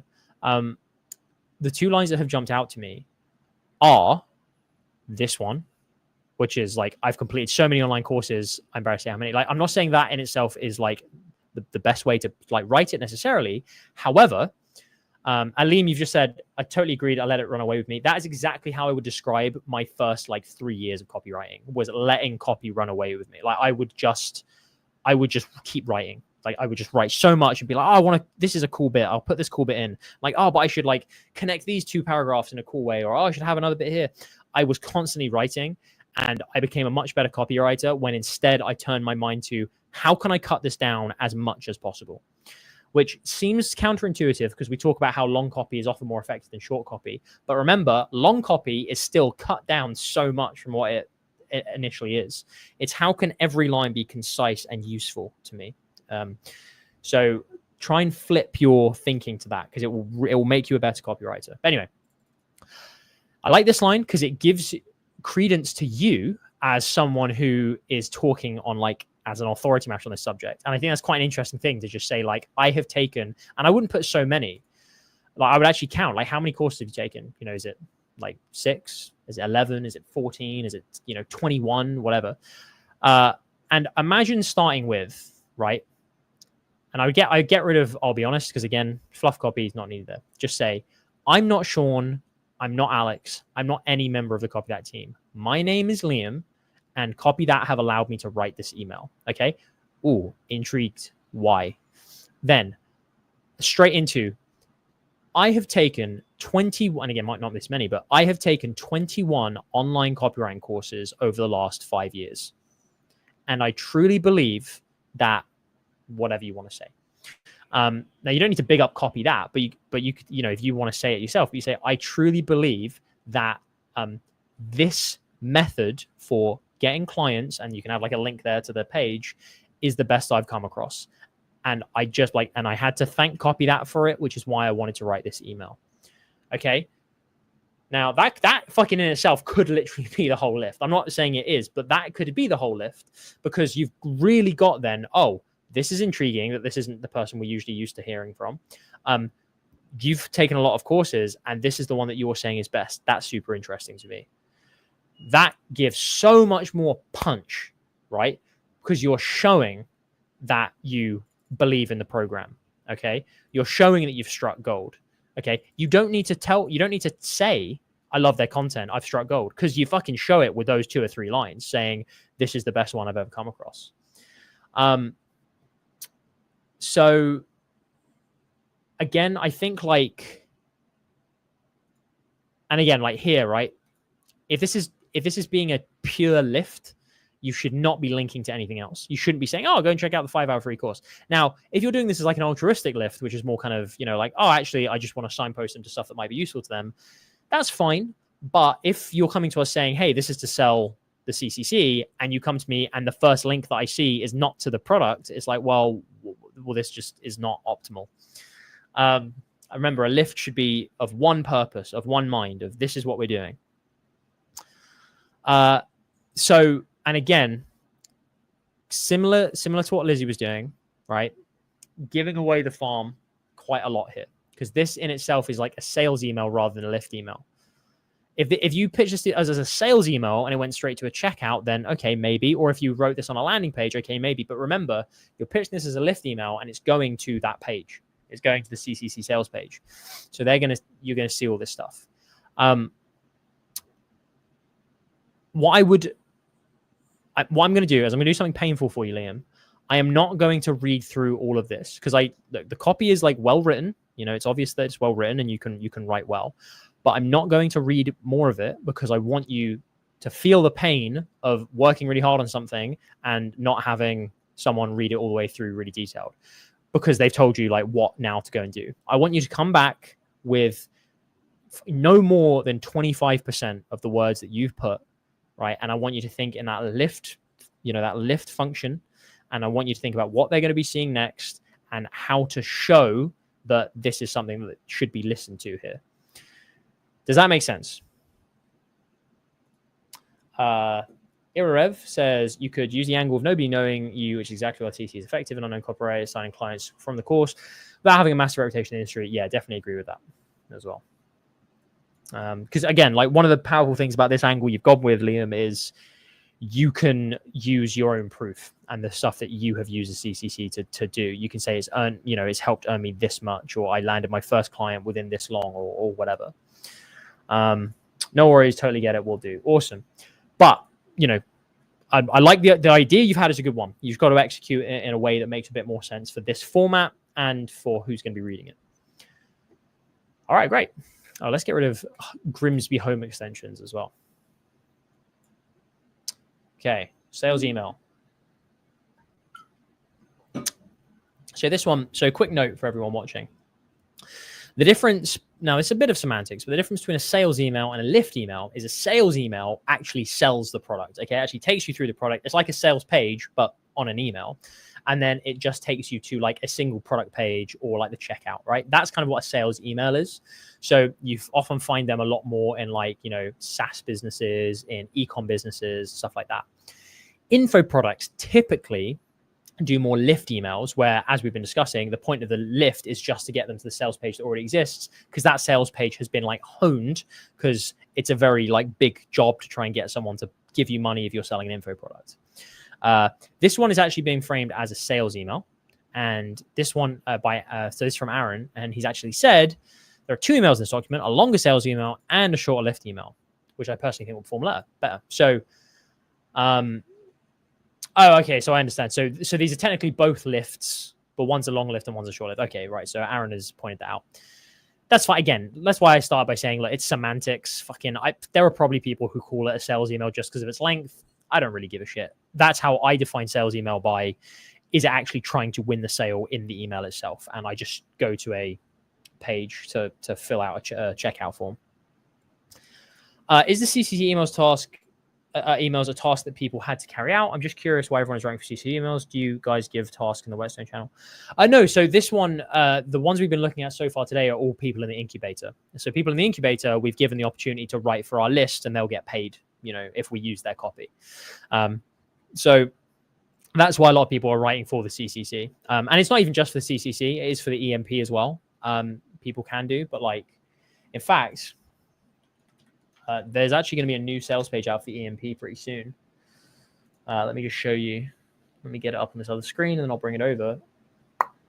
Where are we? Landing pages. You guys can have a look into the back end of our Kajabi. But this is actually going to be the EMP sales page that was written by I think someone who's a FinPub copywriter. So one of Sean's, I think, old apprentices or old friends or something like that. So this has just been designed by a designer. We still need to go in and put GIFs in it and stuff like that. But the whole angle for this with EMP is about is copywriting dead? Do we actually need to think about, is copywriting the only skill you need? Now, this is obviously a deliberately provocative title, but the whole point of this sales page is all about it is getting harder and harder to make money just as a copywriter, as I discussed in the last video that went out on YouTube. So maybe doing EMP stuff is worthwhile. Now, if copy that, obviously in here, and we talk about how copywriting is still the fucking lifeblood of everything, which is why we say you have to learn it. And you should, try landing clients as a copywriter just while you're learning stuff. But ultimately, the fucking money is general marketing consulting. So anyway, that's the EMP. So hopefully you guys will have this to send to at some point too. I'm getting away from myself. A few more things. Due to personal issues, I had to drop copywriting for 4 months. Fortunately, now I want to get into it again, but currently I'm lost with what I should do to get back. What should I do? You should click on the YouTube channel page of Copy That. So just click on the YouTube channel page, go to videos, go to popular, and then it should be the second one now, I think. Watch our 22-hour mega course. That's what you should do. You guys need to increase the price of CC. Well, I appreciate that. We will never increase the price of the CCC as far as I'm concerned. I'm not going to say never because, I guess we could, but the whole point of that, I don't personally want to. The whole point of it is to give a really good resource, which in itself is full of resources, for less than $100. So, because, to me, $99 is just high enough. It's high enough to put off complete beginners. Some complete beginners will buy it, and it's still useful for complete beginners. But I would rather complete beginners just watch our free stuff. So it's high enough to put off people who have no money, right? That's the key thing. But it is still priced low enough for the average person who is working or in a career. You can pretty easily just put aside $100. Yeah, you might have to sacrifice, okay, I'm not going to buy a game this month, and yeah, okay, I might not go out for a night or two or whatever, but anyone can basically afford that, if you're just kind of, I'm not going to say everyone, but a lot of people, most people are going to be able to afford $100. So I don't want it to be insanely astronomical, because I think that's what most gurus do, is they'll just then fucking skyrocket prices, and it's I want something that's pretty useful. So I don't think it's ever going to go up. I would like to keep it at 99. What page is this? That was for the EMP. Yes, new sales page. Thank you, Aaron. Okay, cool. Right, Aaron. Sorry. Without further ado, let me get back to this. Context from Rio. Context, lift the CCC. CT list, new to intermediate level copywriters who are struggling with outreach. Yep. Idea, you're doing cold outreach the wrong way. Always better and make life easier. Okay, cool. Offer is the DNR roadmap / CCC. So that's where you're going. And then click the link to the CCC sale page is the action. Lovely. Images used. Oh, look at you. Look how organized you're being. So $1,000. Cool. I like it. I like showing this because this is what I do in the on the CCC sales page as well. So I like that. Potential subject line split tests. How to get thanked for your cold outreach. Quite like that. I quite like that. I wonder if there's a I wonder if there's another way to say that like makes more sense, like it makes it a little bit easier to understand. But I like that angle for sure. Your clients thanking you for your cold outreach. I would not test this against this, just like these are too similar. What I mean is like, so let me just, for example, how to get thanked for your cold outreach. I should probably read the rest of them first because you might do this, but how to get thanked for it might be something like,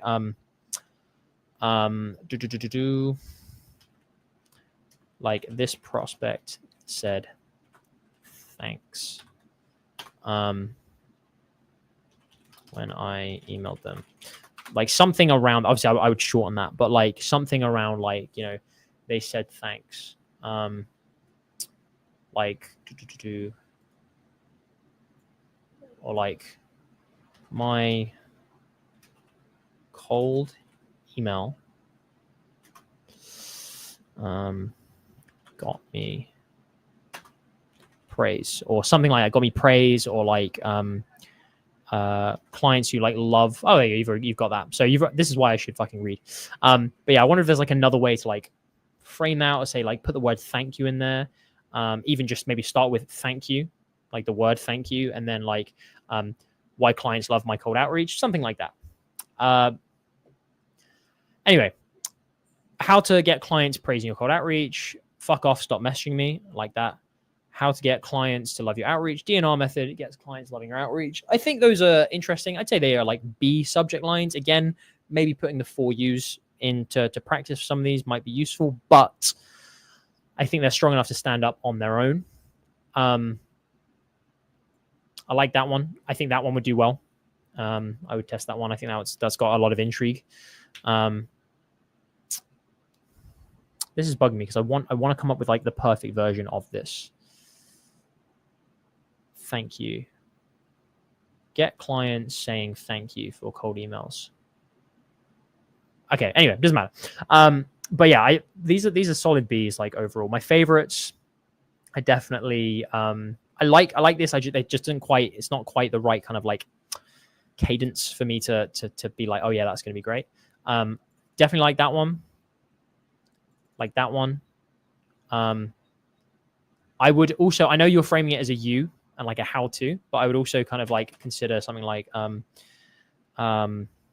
why clients love my cold emails, right? Something like that. And then maybe like 2 steps inside.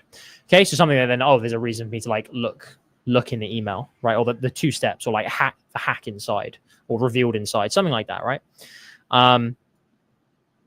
Anyway, hopefully that I've made enough. I've made enough of a point there. Skylight says the fuck off one is your favorite, Alex. The fuck off one is my favorite. I like that just because it's, yeah, as Aaron says, it's disruptive, and I just in my bones I feel like that would do well to get like an open, even more so than one that's being like outwardly useful. And I often find that like intriguing subject lines will outpull ones that are being like directly useful to people. Keep the comments, don't need to leave them. Sorry, I think they should be. There you go. They're in there. You can go there. Okay, sales email. So Erev says, I'm opening any email that tells me to fuck off before I even open it. Yeah, exactly. Have you ever been told to fuck off in your cold outreach or ghosted no matter how many times you follow up? I know I have, and I'm sure that you have too. It's not a great feeling. But what if I tell you there's a way to flip the script on your prospects so they actually thank you for reaching out to them? My name is Aaron. I'm one of Copy That's Incubator students. I'm writing this email because I wanted to share my experience with the DNR roadmap. About a year ago, I started off my copywriting journey by sending cold outreach messages to Instagram fitness coaches. Every morning, I would sit down and send 100 messages or emails, using everything from cold email templates, cold looms, personalized emails, and even cold calling at some point. I tried everything, and the results, nothing, zilch. So first of all, Aaron, I'd say I really like the copy. Like I like the cadence of this. I think it reads super easily. There's maybe a bit of space for, cutting out. I'm not going to call it fluff, but just like, getting to the kind of point slightly like more quickly. But I like how this is like developing. So for example, what I mean by that is like, have you ever told to fuck off your cold outreach or ghosted no matter how many times you follow up? I know I have.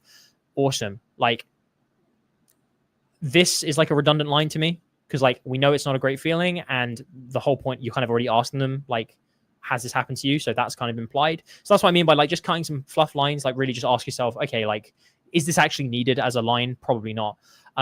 Like this a lot, like this. This and this I would cut for now, or like push way down. Like currently, like I don't think this matters right now, like who you are. I think if you were starting this with, hey, like I am a copywriting student and this is what worked for me, it might be relevant to kind of say that you'll introduce yourself as Aaron. But like talking about the copy that, sorry, by this, I mean, I don't mean like getting rid of my name is Aaron. I just mean getting rid of the copy that incubator student, like, because a lot of people won't really necessarily know what that is. And like, it doesn't really matter. It has no bearing on this right now. So you can introduce yourself as like, I struggled, etc. Don't care about the DNR roadmap right now. I'm just investing in your story. Keep the thread going. Like, I don't know what the DNR roadmap is. I'm not interested. I don't care about your experience with this thing. I just want to hear like your story because it sounds useful to me. So my name is Aaron. And about a year ago, I started my copywriting journey by sending cold outreaches to email fitness coaches. That's how I would like make this punchier. All right. So hopefully that makes sense. Okay. Yeah, all good. But I like how this is developing for sure. Found cold emails, messages, nothing to show for it. The only messages I get out were fuck off, or if they were feeling nice, stop messaging me. I felt pretty defeated, hopeless, and as cliche as it sounds, it wasn't until I discovered a copy that the trajectory of my copywriting career changed forever. So, and I can already see like this thing here. This is cool, and obviously appreciate you saying that, but don't split your one of the, and I'm going to be really gay right now, and I'm gonna quote Napoleon, but Napoleon said that in battle there is usually one favorable moment. The great art is to seize it, right? And I love that quote because like I think it's really applicable to like copy as well. And what I mean by that is don't like spread your ammunition too thin across like the whole email. If you're making one like point, okay, kind of like how I said with the other lifts, like double down on it, make it, focus on it, focus on like that moment of like, this is the thing that matters.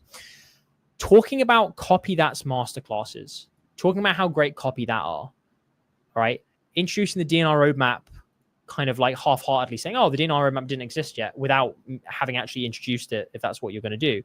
These are things that just spread that like moment, like, because these aren't really relevant to me right now. I don't really care about copy that's masterclasses. I don't really care about the DNR roadmap. I just care about like, okay, how did you do this? And you're making it seem far more like complicated and I have to spread myself thin to do this, right? Does that make sense? This makes a whole lot of sense. Okay, awesome. I'll have a look. Yeah, I'll definitely have a look at the second lift as well. But yeah, exactly that. Like from the reader's perspective, I know from you, you're trying to like kind of tick off the things in your brain of like, oh, well, this was my story and this is how I did it. But in copy, you know, like so often there is but one, you know, favorable like moment to do something. The great art is to seize it. And I don't think that's necessarily true. I think there are multiple moments that, you know, you can make things happen during your copy. I think the great art is to not like flounder it. Is flounder the right word? What is the word I'm thinking of? To squander. That's it. Not flounder. Squander. The great art is to not squander it.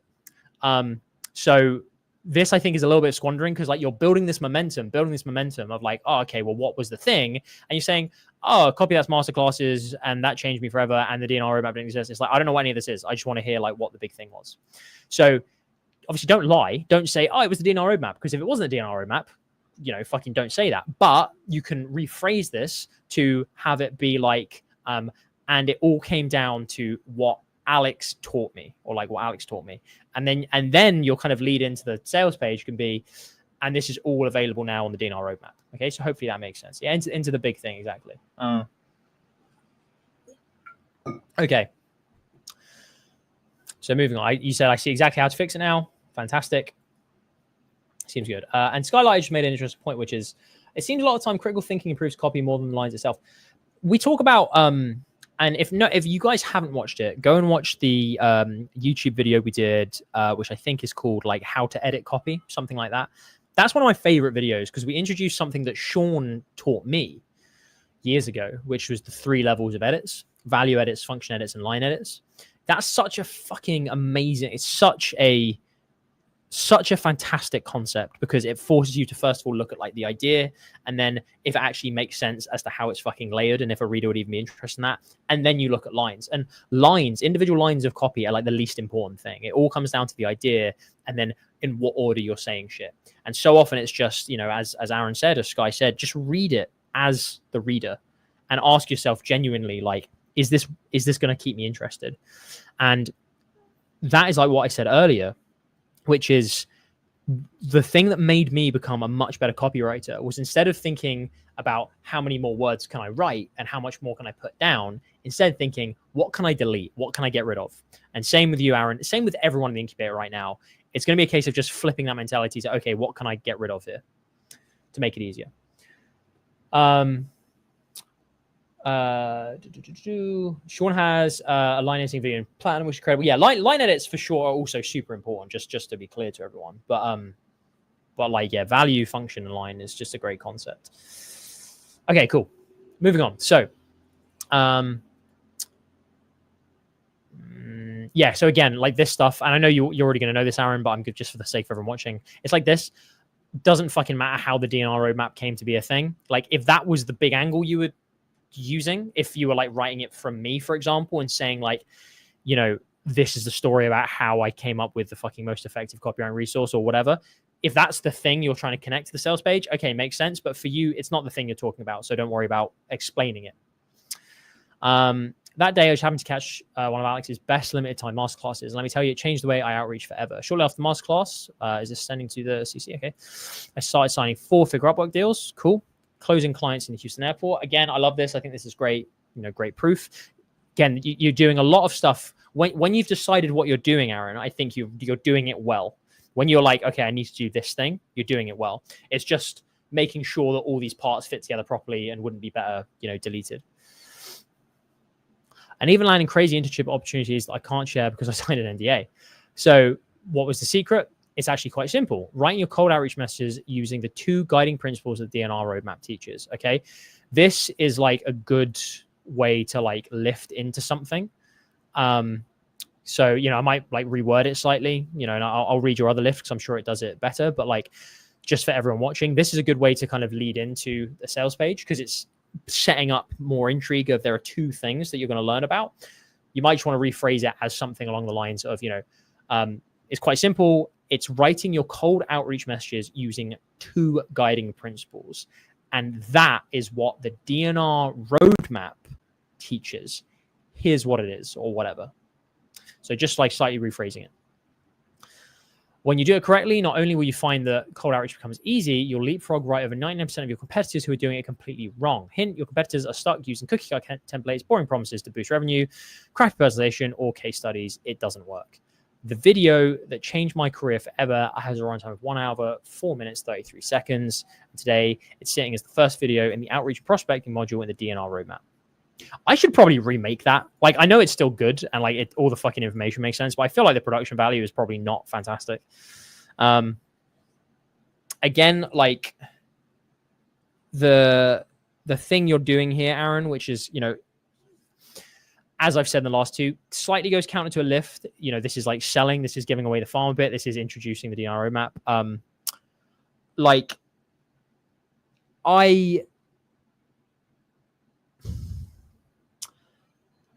I would be down to like test something that kind of breaks those rules just to see if it does well. Because I think this is a sales email I think is good, you know, but also pushing someone to the checkout directly might also work. But as long as you're explaining the next page goes into more detail, you know, that I think this will be fine. We'll see what Sean says as well. Like when we come to kind of like launch these, but what I would certainly say, I'm not saying this wouldn't work, but I would certainly say is I think it would have a potentially a better chance of working if you, as you've said, restructure this, delete some of these sections and just focus on the things that really matter.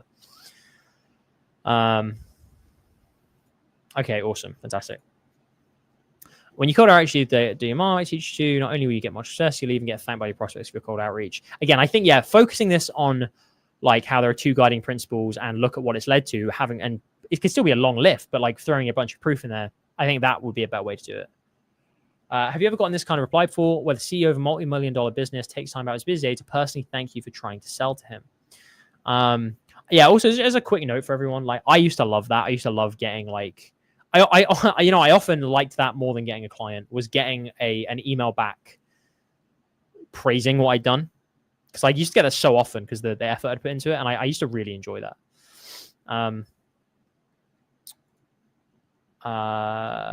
These are the kind of results that I get when applying the principles. If you're tired of being ghosted and tired of sending hundreds of cold messages with nothing to show for it, it's time to change the way you fundamentally look at cold outreach as a whole. Click here to access it. Cool. So yeah, hopefully there's enough comments on that. I think you know what you change. Have you ever been told to fuck off in your cold outreach or ghosted no matter how many times you follow up? I know I have. I'm sure you have too. It's not a great feeling, but what if I tell you there's a way to flip the script in prospects so they actually thank you for reaching out to them? My name is Aaron. Shortly after learning copy that's DNI outreach method, I started signing 4-figure Upwork deals. Cool. Even landed. Cool. So yeah, so this one's definitely like better because it's more to the point. However, I think you can still use the exact same point as I gave you up here with how to improve both of these. So I might even suggest like just making one. So forget about a longer one and a short one. Just make one. Rewrite based on the feedback I've given you, and then submit it again. Aaron, any other questions? Anything else that isn't clear from that? Scarlett says, how would you go about building a personal brand on X with the intention of getting content clients? Fucking, I don't know. I have never tried to build a personal brand. I know like I've got a website and stuff, but I never tried to like make a personal brand really. It was just kind of just do shit for people, and then people start to know you for stuff like e-com and whatever. And then yeah, I just put that on, you know, like my YouTube channel and stuff. If I was actually trying to make a personal brand, I would, volume of engagement is important. You know, putting bullshit out there that like on LinkedIn or X or whatever. I would try and make it, you know, I would try and make it fun. I would try and make it useful, but I would try and make it like shit that I was actually passionate about, I was interested in, and was genuinely me. I wouldn't just try and do like the classic like LinkedIn templates everyone does. And I would do it a lot. The praise definitely beats being threatened by people's lawyers. That's not good. Is the offer more important than the copy itself? Depends. The offer can absolutely make or break a product or, you know, a sales channel. So it is super important for sure. Think do shit for people. Yeah, basically. I mean, so doesn't get pissed at me. So here's a long question for you. Feel free to answer after the stream. I'll watch the replay. Aaron, you've been a delight to have here. Thank you for joining during work hours. Hopefully we have not led to any coffee-related incidents. Do you have any advice for landing a DR job? I had Evan Paul look at my portfolio, and they both think that it's good enough to land a junior position. Dude, like, ask that again in the incubator and, like, tag me and Sean, because fucking we can put you in touch with people who live within the traditional world anyway. Like, we know so many people, so we can fucking put you in touch with people. And also we'll have a look at your portfolio as part of the incubator. But definitely just getting names of people who are who would hire copywriters, you know, within MarketWise, within Agora, within fucking hell, what's it called? Magdala, like with ecom traditional direct response stuff, people who need VSLs and stuff like that. Like fucking just emailing them, reaching out on LinkedIn with good cold outreach and saying, hey, I fucking really want to be a direct response copywriter. They're a lot more, they know what direct response copywriting is. So they're a lot more open to actually seeing what you've got. And even just saying, hey, I wrote a lead. Feel free to test it or put it like through legal, but I just wanted to show what I can do, looking for junior positions so I can be trained up. What do you think? So many of them are looking for junior copywriters who have an open mind. So definitely possible. So yeah, I'll ask later, but we can definitely like show you people. Alex, you use Reddit for research, or you're more into real life conversations? I do use Reddit for research. I probably use Reddit for research more than real life conversations. Stop talking about the incubator. I'm getting top tier levels of FOMO. Sorry. Liam would also like to have a Savage Reviews portfolio. Definitely something we can arrange. When is the next incubator program? Again, like it's already started.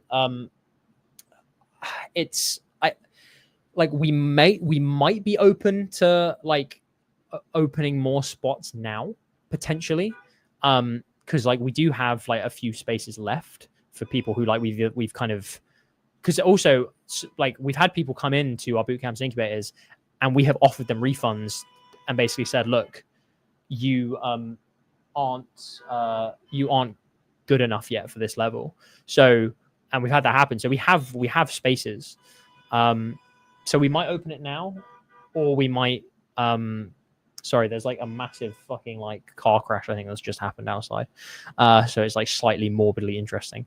But if not, it will probably be next month. Okay. Cool. Moving on. Stop bullying Grey Knights. So this is obviously from Alec. I can already tell that just because he always drops a Wham reference. Fucking hell. Okay, GG Clip, you're asking me a lot of like random questions. Would I buy a heated razor for $150? Probably not, because like I just dip my razor in the hot water so it gets hot, and that costs like $0. But I'm gonna not answer any weird research questions because I'm probably not your target audience. Don't open up spots so I get more out of you. Well, maybe we might not for you then. Okay, we might let you suck it all up. That honky sound could be made as an interesting subject line for a stealth email copy. Go for it. Imagine if Alex transitioned into an advertisement, some car insurance product there. Yeah, no, that would have been a good. That would have been a good thing. I think it's someone lost something. I don't think it was like awful. I don't think anyone got injured, but there's a chunk of a car is just on the road. So, oh well, nothing I can do about it. Short-lived email to CCC. Question, do you think the main idea will resonate with the audience? How's the length of the email? I was aiming for a shorter lived email. Again, like, I understand why you asked this question, Alec, but like, don't worry about the length. The reason I say to people, like, rewrite this and only use 25% of the words isn't because I think 25% of the words is going to be the best. It's just, it forces you to then cut things out. That's why I say those things. You don't actually need to worry about the length. Like, if it's interesting, it's interesting. So don't go into it thinking I need to have it be a length. You can go into it thinking, okay, I want to just try something super short, but don't worry, you know, if your idea doesn't come that way. Solid lines, how you can get clients even with 0.000154% odds.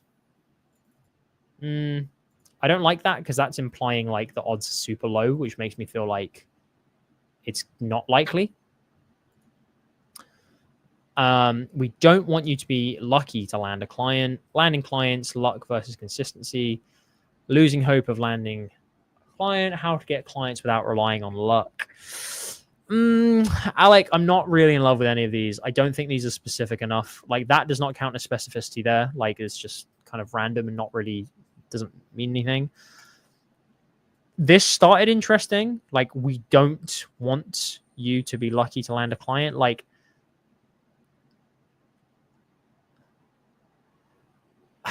this kind of luck angle of saying, like, you know, it shouldn't come down to luck. Like, there might be something there. I don't think it's the strongest. I think being specific about like, oh, here's a particular system or something that you might be interested in, I think would be better. But if I was going to do something like the luck angle, I would probably do something like, you know, like luck, landing clients, should, there's a system landing clients.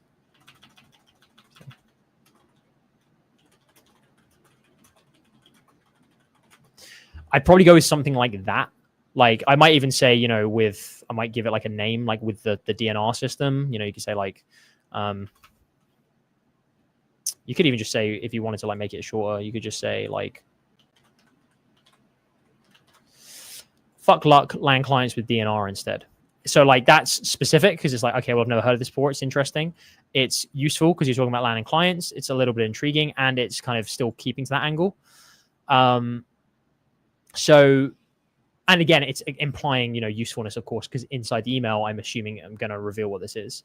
Whereas, like, you compare that to anything else you've got, like how you can get clients, like, okay, fine, there's usefulness there, obviously, but even with 0 whatever % chance of odds, like, that is not adding anything to this. This is just saying, hey, it's hard to get clients, but you can do it even though it's hard. It's not adding anything. It's not specific. We don't want you to be lucky. Again, that's a little bit interesting, but like, we don't want something, or we don't want you to, like, there's a bit of like interesting, a bit of intrigue there, a bit of like controversy almost, but ultimately the whole kind of lucky to land a client, I just don't think it doesn't make immediate sense to me, kind of what you mean. So a little bit confusing. Landing clients, luck versus consistency. It's okay. Again, you come out the gate with the thing that matters to me. Luck versus kind of makes me think, oh, okay, well, there's going to be something in here that is interesting. But consistency, again, like this kind of makes it feel like I'm about to read an essay about like why you should be consistent.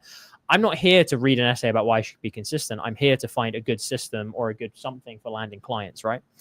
So if it was like luck versus the new DNR system, then it becomes like, oh, well, there's some specificity there. And the assumption is, okay, well, this thing is kind of what the key might be. At the moment, this is just like boring. It's like, well, there's not anything interesting there to me. Losing hope landing a client, like, again, it's like fine, but a bit like, yeah, it could hit the nail on the head for what someone's feeling. You can test it, but for use, how many are there? Not many. How to get clients without relying on luck? More interesting, but again, like this, I think is just doing more for you. So hopefully that makes sense. Skylight says, when is concise copy good or bad?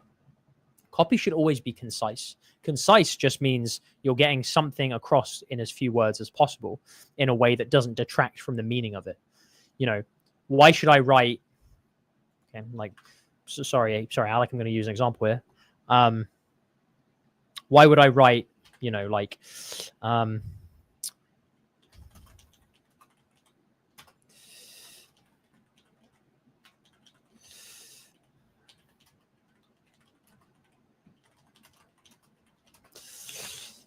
why would I write that, right, when I could just write,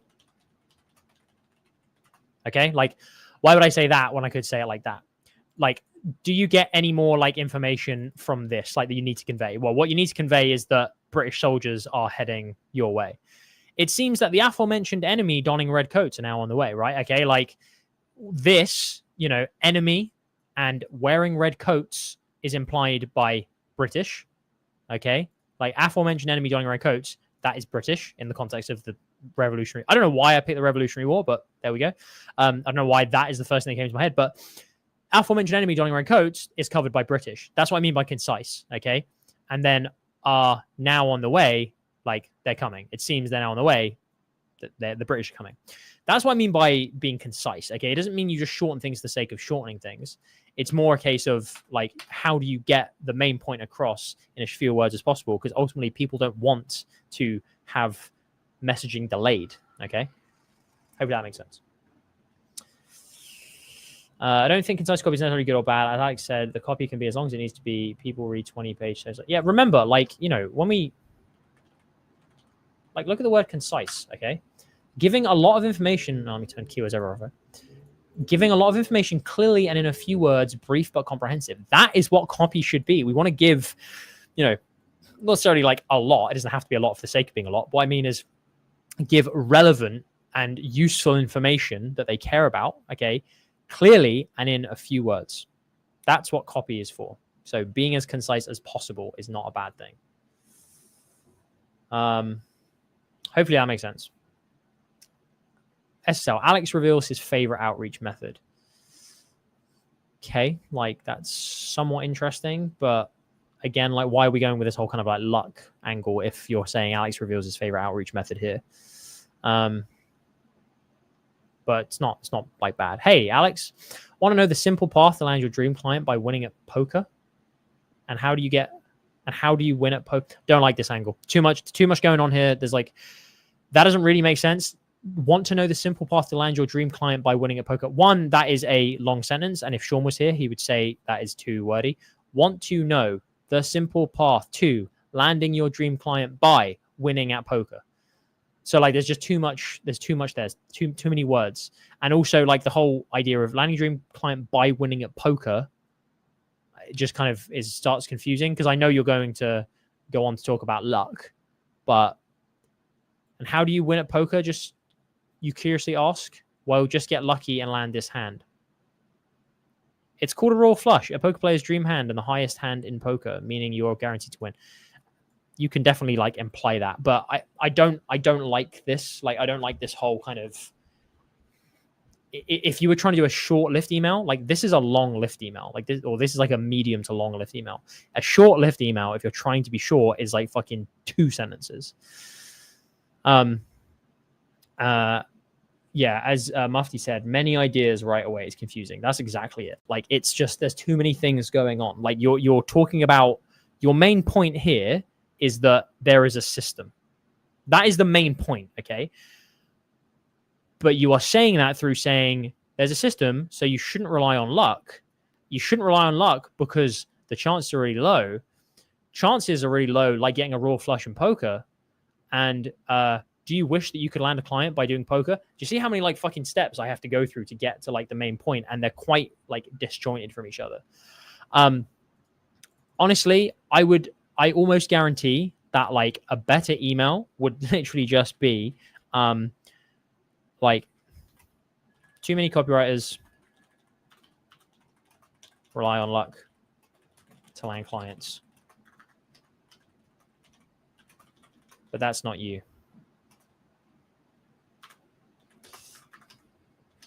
Instead, take a look at the DNR system.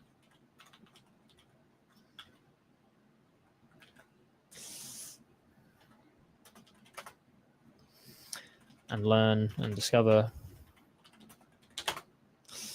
the like realistic way.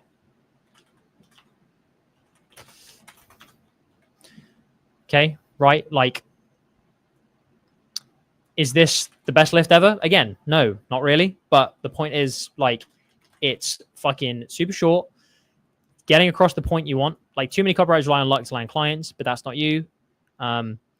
That's maybe it probably already said, like, but that's not you. Take a look at the DNR system and discover the realistic path. You could even, just say, I'd probably reword that a bit, but you don't want that. Like, you could even ask, like, well, fucking, you probably don't even need that. You could just have like, instead, you should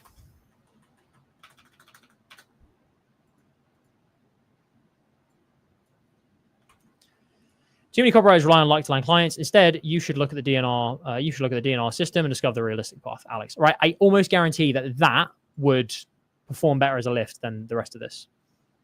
Don't know. Might be worth a test. But the point is, like, that is a really short lift that is super clear. Like, I'm not even fucking talking about any proof points or anything. It's just getting across the point you wanted to make, and instead saying there's a system. It's having the exact same effect. We don't need to go through this rigmarole of poker and stuff like that, okay? Now, if poker was the kind of, shtick you were using, the angle to get into this, then I would say, like, I would use that more heavily and make it more of a direct link. You can talk about how the best poker players don't actually rely on luck. They have a system, because it's true. I've got, like, fucking Modern Poker Theory over there, which is if you're interested in poker, it's a really good book. But if you're not interested in poker is the most fucking boring book you'll ever read. But it's true. Like, fucking poker players, they don't rely on luck. They fucking have systems to make sure, like, hey, well, what is the value actually going to be of this fucking hand? And, like, how many different fucking turns can we survive? Or how many fucking blinds do we have left? How many likely outs do the opposing players have? Those things always go through a poker player's mind. So if you really want to fucking lean into poker, I'd be saying, because I completely disagree with what you're saying here, which is like, poker players, like, need luck to win. It's like, they don't. They have systems. And it's why, like, fucking, you can use the same thing for copywriting. While most copywriters think, like, it's all just down to luck, actually there are systems, and this is the copywriting equivalent. You could go down that way if you want to, but I kind of think this whole poker analogy is quite ham-fisted. And yeah, Hound says it best. So often trying to be clever gets in the way of being clear. Yeah, sure. For sure. So, and again, you're kind of selling, again, like, I didn't mind when I was talking about Lizzie's, and I was like, well, if the point you're making is the bullets, and, like, you just want to say, hey, like, would you be interested in a thing that gave you these? And the point of the email is the bullets. Fine, happy to like go down that route. But just throwing random bullets in is like, you're kind of giving away the farm of the sales page. And you're talking about, it's a roadmap. Alex has a roadmap to help you land your next. It's like, well, you're kind of telling me what the next page is going to tell me anyway. So, like, if I'm not interested in that, don't put it here, because like I won't even click through at all. Just make it intriguing enough to click through. But again, Alec, watch what I've said for the other lifts in this stream, because it should be useful to you as well. I don't think Alec is in the chat right now, but hopefully that makes sense.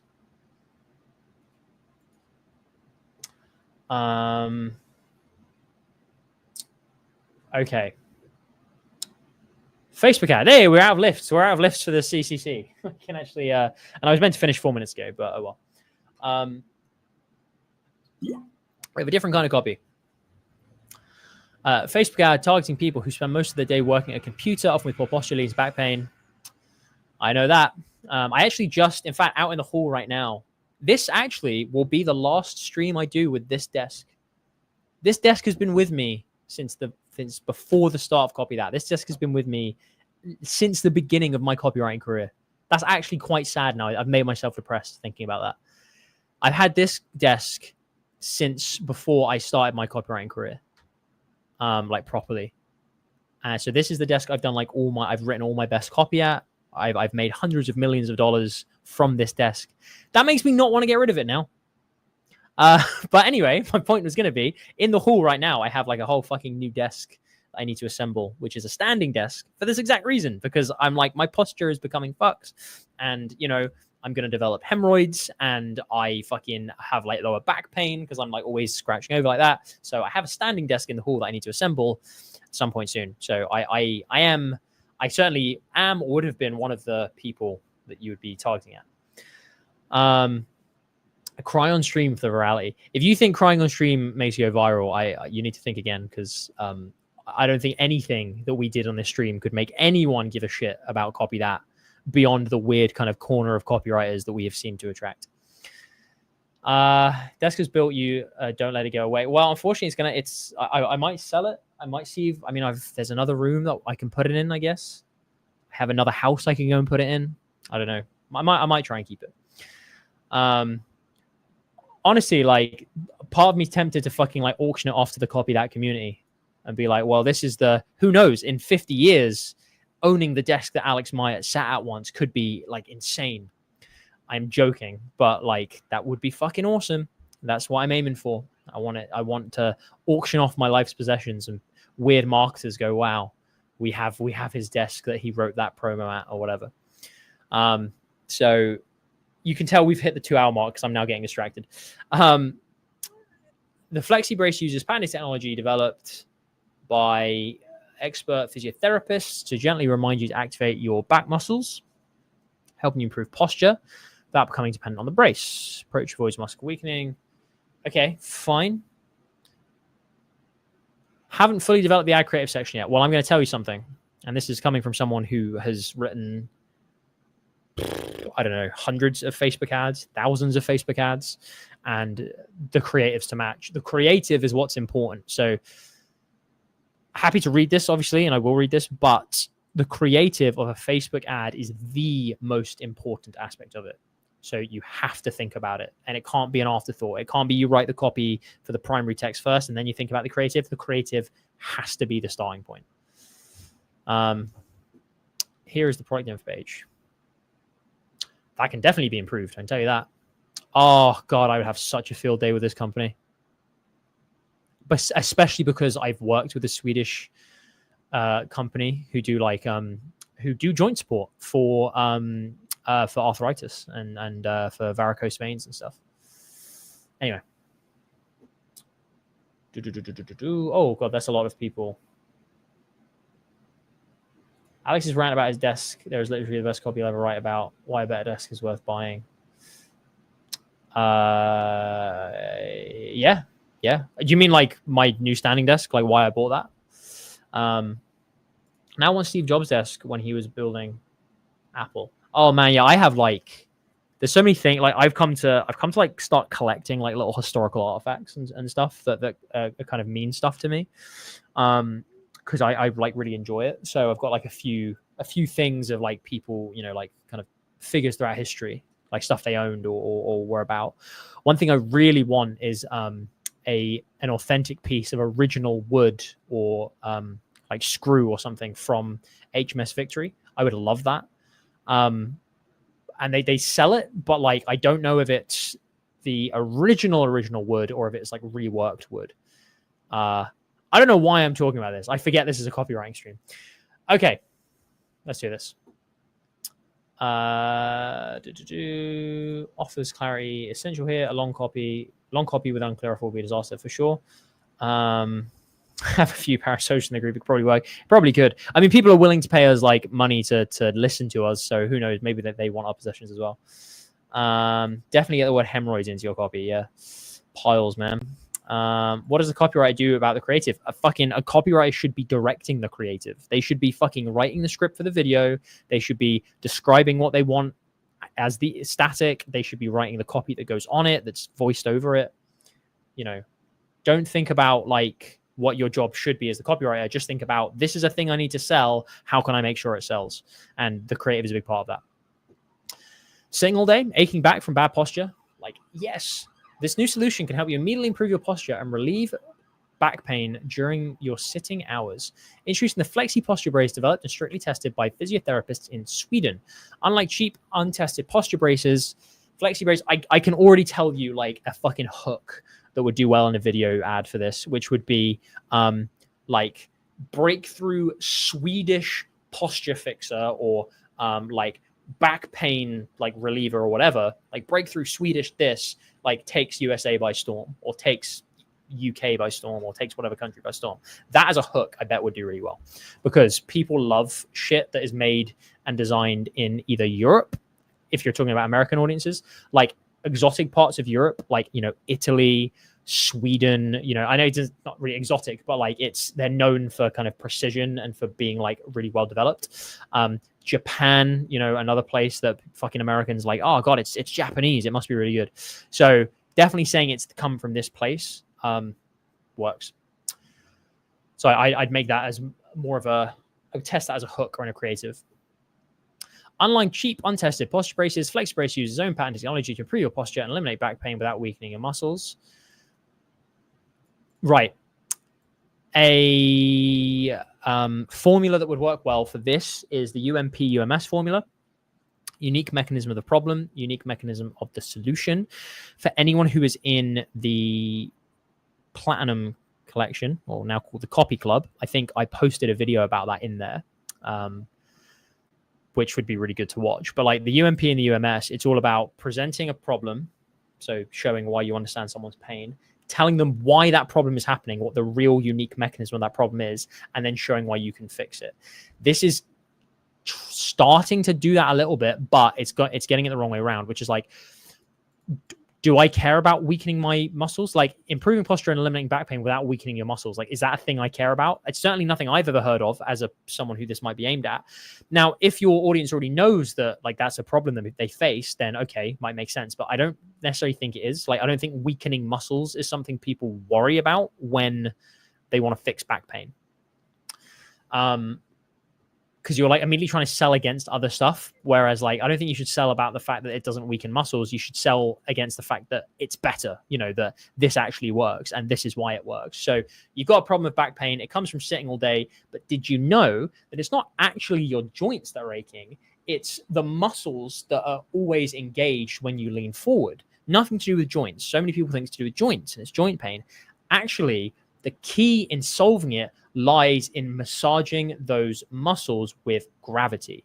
And there's a really easy way to do that. Like when you're slumped over, these muscles are being like pressed in and they're always being strained. When you're up like this and your back arches, it all of a sudden means that they're in their natural position where gravity usually has them when you're standing up naturally. The Swedish has been designed to make sure this is happening even when you're sitting or slumped over, even when you're slouching. Okay. Do you see how I've gone there from here's a problem, here's why this problem exists, this is the real reason why this exists, and here's how to solve it. And obviously our product is the thing that can facilitate that mechanism for solving it. So that's what I'd be doing here. I'd be thinking about, okay, well, what's the actual interesting links you can make rather than this stuff that people probably don't really care about too much. At the moment, this is a little bit too explanatory. and it's not enough of, almost like bombastic, okay, well, you don't have to say this, but like you've been lied to, it's wrong, like what you've thought about, this is why most things don't work, this is why joint supplements don't work, that's why this doesn't work, it's actually the gravity angle, or it's the muscle, or it's whatever it is, It works by gently guiding you to activate your postural muscles when you start to slouch, so you correct your posture and strengthen your back at the same time. Again, like this whole strengthening back at the same time, like I don't even know why that matters to me yet. Like, is that something I should be concerned about? I just have back pain. I want to get rid of it. Just tell me why the back pain happens. Tell me how I can fix that. The best part, even 10 minutes a day can make a difference. No need to wear it for more than 3 hours. Wear it on busy days when you can't exercise or while sitting your PCA to maintain good posture and speed up pain relief. Like, you've got good stuff in here. Like, there's good parts of, like, you're thinking about objections. You're thinking about, okay, well, what actually matters to someone? This is not bad copy, like by any stretch of the imagination. It's just not as powerful as it could be if you were taking more of a kind of narrative driven approach to this new discovery and like why this works, where other stuff fails. T7N bot, that's not sus at all. Please go and watch the 22-hour course that we have on the YouTube channel. Breakthrough Swedish posture brace to relieve your pain and strengthen your core. Like, yep, that can definitely be something. Again, I would say like the whole kind of and strengthen your core, I might test just like not even including that for now and purely focusing on the pain. The kind of strengthening your core can be like a sub benefit that comes later in the video, in the explanation, when it's describing, oh, plus it'll do this for you. But the big thing really is, it's getting rid of pain. Why is causing the pain? How do you relieve that pain? Weakening muscle seems like too much of a long-term problem. My immediate problem is pain. Yeah, exactly. Soft padded textile for extra comfort. Invisible under most outfits thanks to a slim, discreet design. Okay, cool. That's interesting. Adjustable Velcro strap ensures an optimal fit. EU certified class 2 medical device, rigorously tested. Okay, so these are good things. Again, yeah, nice bullets that I would put there. Ignoring bad posture can cost you more than you think. From constant pain, low productivity, expensive treatment, frustration. Again, it's like ignoring bad posture. There's an inherent problem with this line. Okay, this line during this point is like more than you think. Well, I'm not thinking more than I think. I'm just thinking about the thing I'm thinking about, which is the pain. And I want to get rid of that. I don't really care about lost productivity, expensive treatments, frustration, like right this second. I might do. But those are things that should be tested in isolation in different creatives to see what people really care about. These things can come later. You say like plus as other benefits. It means you're going to be more productive and you're going to have this. And it's going to solve problems in the future. But that should only come after that initial thing that someone really cares about is completely put to bed. And I don't think it is yet put to bed like through this. I think this needs to be like reworked a bit to be optimal for the reasons I've already given. We're confident you'll feel relief, but if you're not satisfied with range and return within 30 days, etc., grab it here. Add creative. So is this the ad creative that's currently doing stuff? Okay, cool.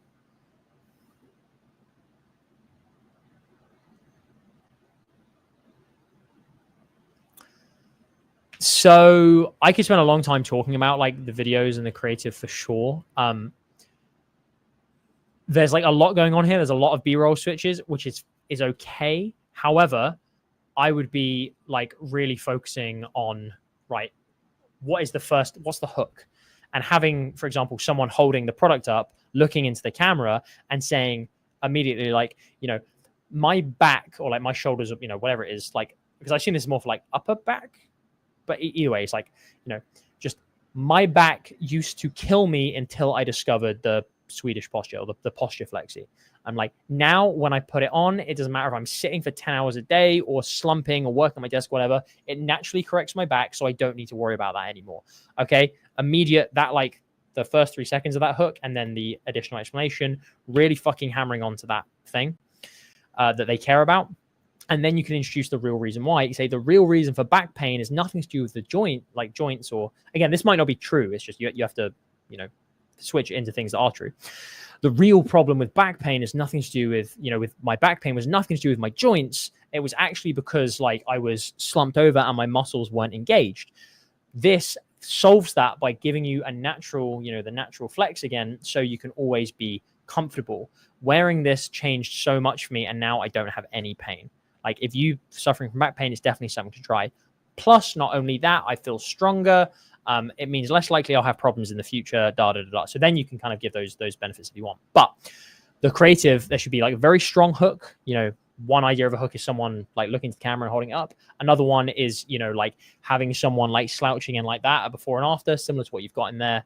But I would also be using narrated copy and written copy in that first few seconds to show like back pain or like slouching or sitting for 10 hours a day, something on screen like immediately. So it shows, this is an ad that's interesting to me.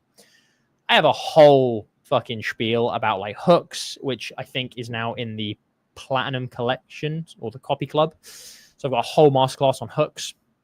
I think I'll have a whole other one on video scripting as well, and about how to create like video ads. So watch that if you haven't already, because I go into a lot of detail, but hopefully that makes sense.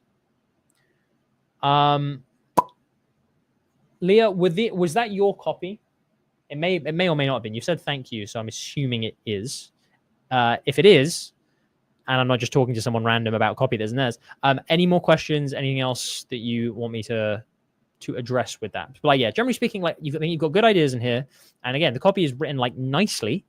So it's clear. It's just kind of lacking that like narrative punch of, okay, well, here's the thing to hook them. Here's why it really matters. Here's the real reason that you're struggling. Here's the solution and why it works. Proof. Then you can kind of benefit stack. Hopefully that makes sense. But if not, I will move on unless you say anything else.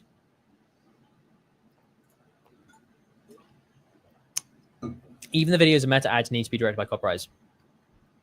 Most are not directed by copywriters, but those are also ones that don't do particularly well. Generally speaking, you as a copywriter or your creative team collectively should be thinking about how can we possibly get the messaging across in the best way possible and sell the best kind of style.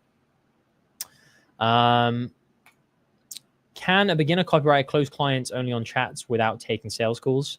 Can they? Maybe. Like, it's possible, I guess. Is it likely? Nope, it is not likely at all. Because why would I trust some stranger who I have never actually seen any proof of being a real person beyond like a photo?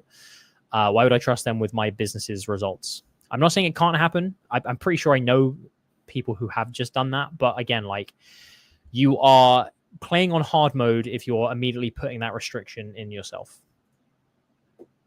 Okay, cool. Moving on. So this is Skies, I believe. Context, this is an email I wrote for Muscle Blaze, a fitness company. They just launched a new product, and this is an email copy. This is, come on, it's not an email copy. That is not the correct English. It is email copy. Remember, it's never a copy or and something copy. A copy is never a thing on its own. It's either a piece of copy or it is just copy. Remember that. Problem where Rioa works out and wants to maximize efforts in the gym. Secret to making more gains faster. One offer is whey protein, and the action is to click the link. Okay. Subject line. Secret to building muscle 2 times faster in half the time. That is redundant. 2 times faster in half the time is the same thing. It's either 2 times faster or you're doing it in half the time. If you see what I mean. The subject line, it's a solid kind of like C+, B- in terms of like, the secret to building muscle 2 times faster. Like, that's fine. Again, intriguing. Yes. Could be more specific. Yeah. 2 times faster is a little bit specific. There's something there, but with what, with something like with one simple thing, or with this, or secret to building muscle, whatever, or is it a particular kind of muscle, or is it easily, or is it, like in just 1 minute a day or something? If it's protein powder, it might take like fucking 1 minute to scoop it in and prepare it or something. That might be something you want to add, just to add specificity. But that does not that's redundant. 2 times faster in half the time doesn't make sense. Subject line. The cheat code athletes use to progress faster.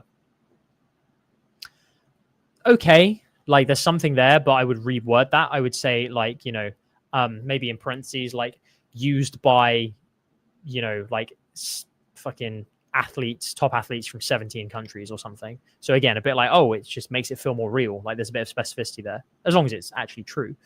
And again, to progress faster, you're just kind of repeating yourself here. But like, I think the whole point of it being used by athletes, where it's used as the cheat code. I think that's fine. I think there's a good idea there. I meant 2 times faster in less amount of days. They went to the gym like 3 times per week instead of 6 times. Okay, well that's not really obvious there. So I would make that more obvious, because to me as a reader, I don't really understand what you mean. It just makes it seem like you are saying the same thing twice. Joe says you can close a client, but you need a specs portfolio to show. So there's still quite a bit of work to do. I assume that's in response to Natick. Anyway.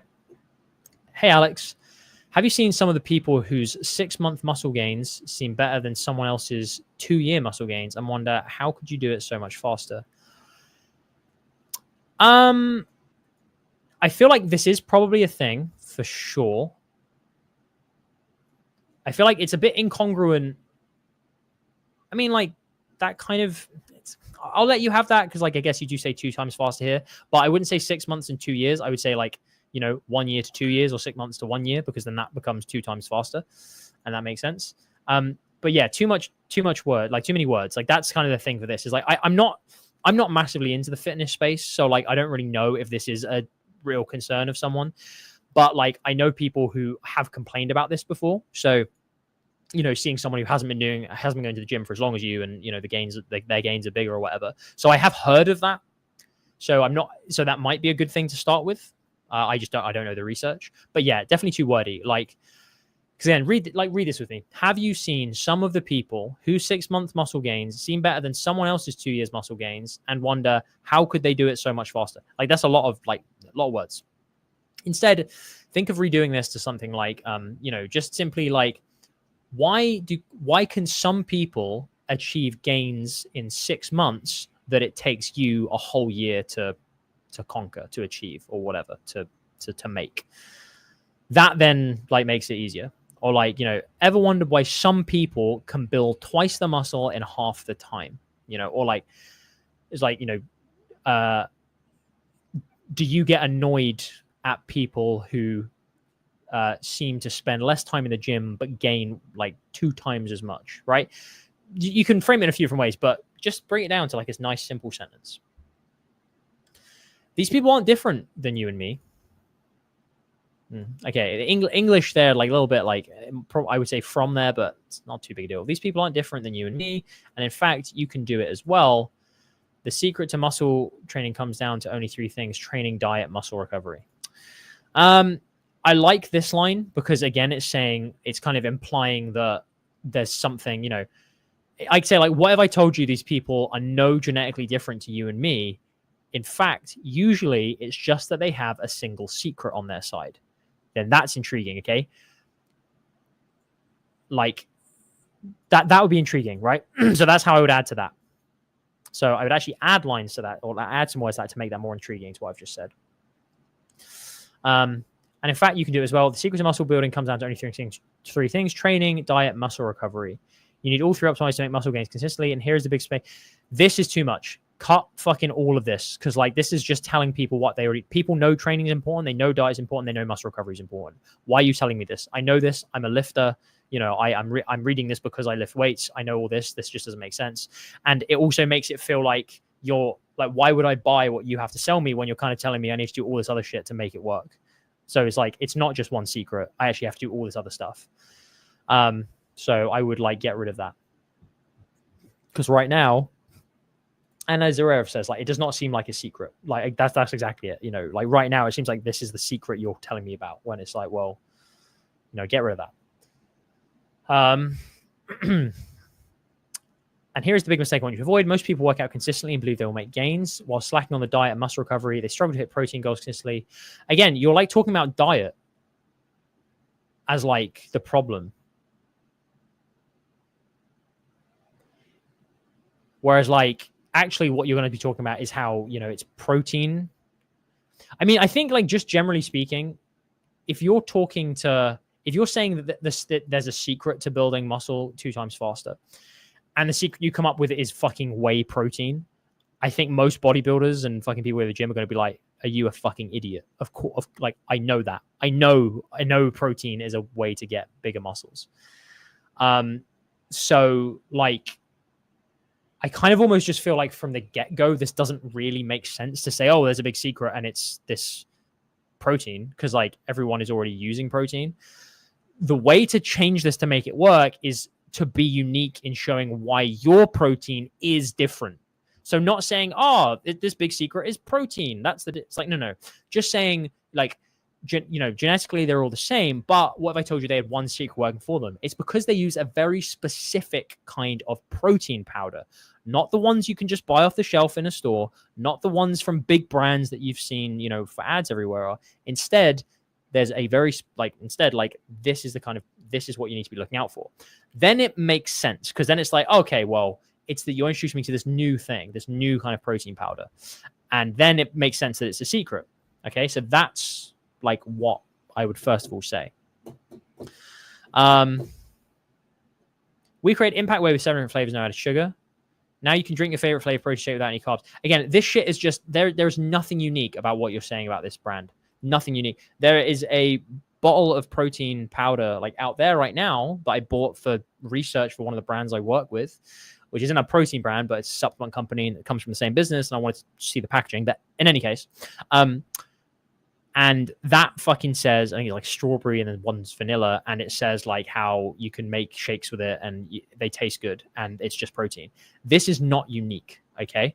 You need to fucking show why this protein powder, if you're talking to bodybuilders and people protein, is unique. So go do product research, find out why it actually makes it unique compared to other protein. And then you can say this so often is why people make such strong gains, because they're not using the protein powder that activates this fucking specific chemical that really helps you push all the way or whatever.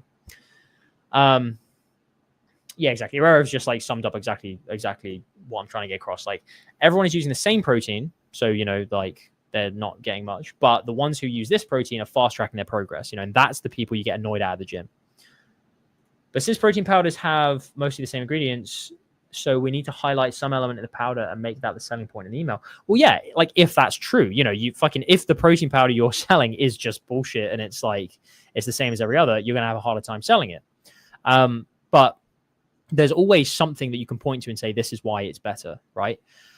Or if you're saying that the great thing about it is that it's got 7 different flavors, or that it supports charity, or that it is a really great subscription, or that it's fantastic value for money, you need to change the email that you're going, like the angle you've got. Because the whole secret angle only works if it feels like a genuine secret and you're introducing me to something new. What if there's nothing different in the product I'm trying to sell? Then you either need to sell by the perception of something different, like something that other protein powders just don't talk about. So it might be like a specific ingredient, a specific mix, a specific like amount of an ingredient in it, and really hone on about like, oh, how in our protein there is like more of this thing, or others don't have this ingredient, but this is or not even saying others don't have this ingredient, but just saying like, we're the ones talking about this fucking chemical or this ingredient or how to take it or whatever. But also at the same time, if you're trying to sell a product that isn't very different from other products, it's like part of it is like, well, fucking, you've got to get a better product. Then you've got to get a better offer. What else can you sell with it to make it better? Can you give it a free training program with it? Can you give like a specific piece of advice on people who are buying it? But there's usually some kind of USP, whether in reality or by perception, that you can find. And in that, you just need to do product research. So I would go and watch the 22-hour video and go to our product research section, rewatch that, make sure you're doing everything that we say on there. But right now, you either need to change the angle of this email to make it so you talk about something that makes sense, or stick with the secret angle, but make sure you're actually revealing something that is a secret and saying that that's why we have this protein. Rev says, check the ingredients of your powder and all the top 20, 30 powders. Find that one ingredient yours has so others don't. Yeah. And then there's some way with science. Obviously, you've got to use proof, but you can, bring it back to. But at the moment, you are simply selling to people who are already on like an email list of a whey protein company, that the secret to building more muscle is by taking protein, which is just like not, that's not something. If they're already on this email list, it would be better to just fucking send them an offer, like a good offer. All right. All makes sense, Sky. Hopefully that makes sense. Any other questions before I stop?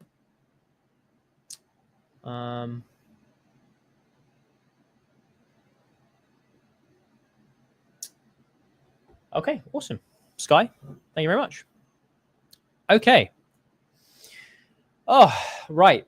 Thank you so much, everybody, for watching this episode of Copy That, where we have been reviewing copy from patrons. If you've enjoyed this and you are not a Patreon member, click the link in the description below to go to our Patreon page and sign up to the Copy Cub tier, which is now $50 a month, and you will get every couple of weeks we will jump on and review your copy. You can submit it to us and ask questions in the premium channels of Discord as well. I really enjoy doing these. I really like seeing you guys copy. Thank you for sending in. Really appreciate it. Thank you for everyone who participated. Thank you for you guys commenting, helping, give feedback. Thank you for the people who submitted, of course. And if you are just here to watch and have a good time. So thank you so much, everyone, for watching. Have a fantastic rest of your week. We will see you in the next one. If there is anything else, of course, please join our Discord server and feel free to ask it there. But for the time being, I hope you have a fantastic week. And Joe, please go and get some sleep. It's 2 a.m. in the Philippines. Please go and sleep. Everyone else, thank you so much for being here. I'll talk to you again very soon. Have a good one. See you later. Bye-bye.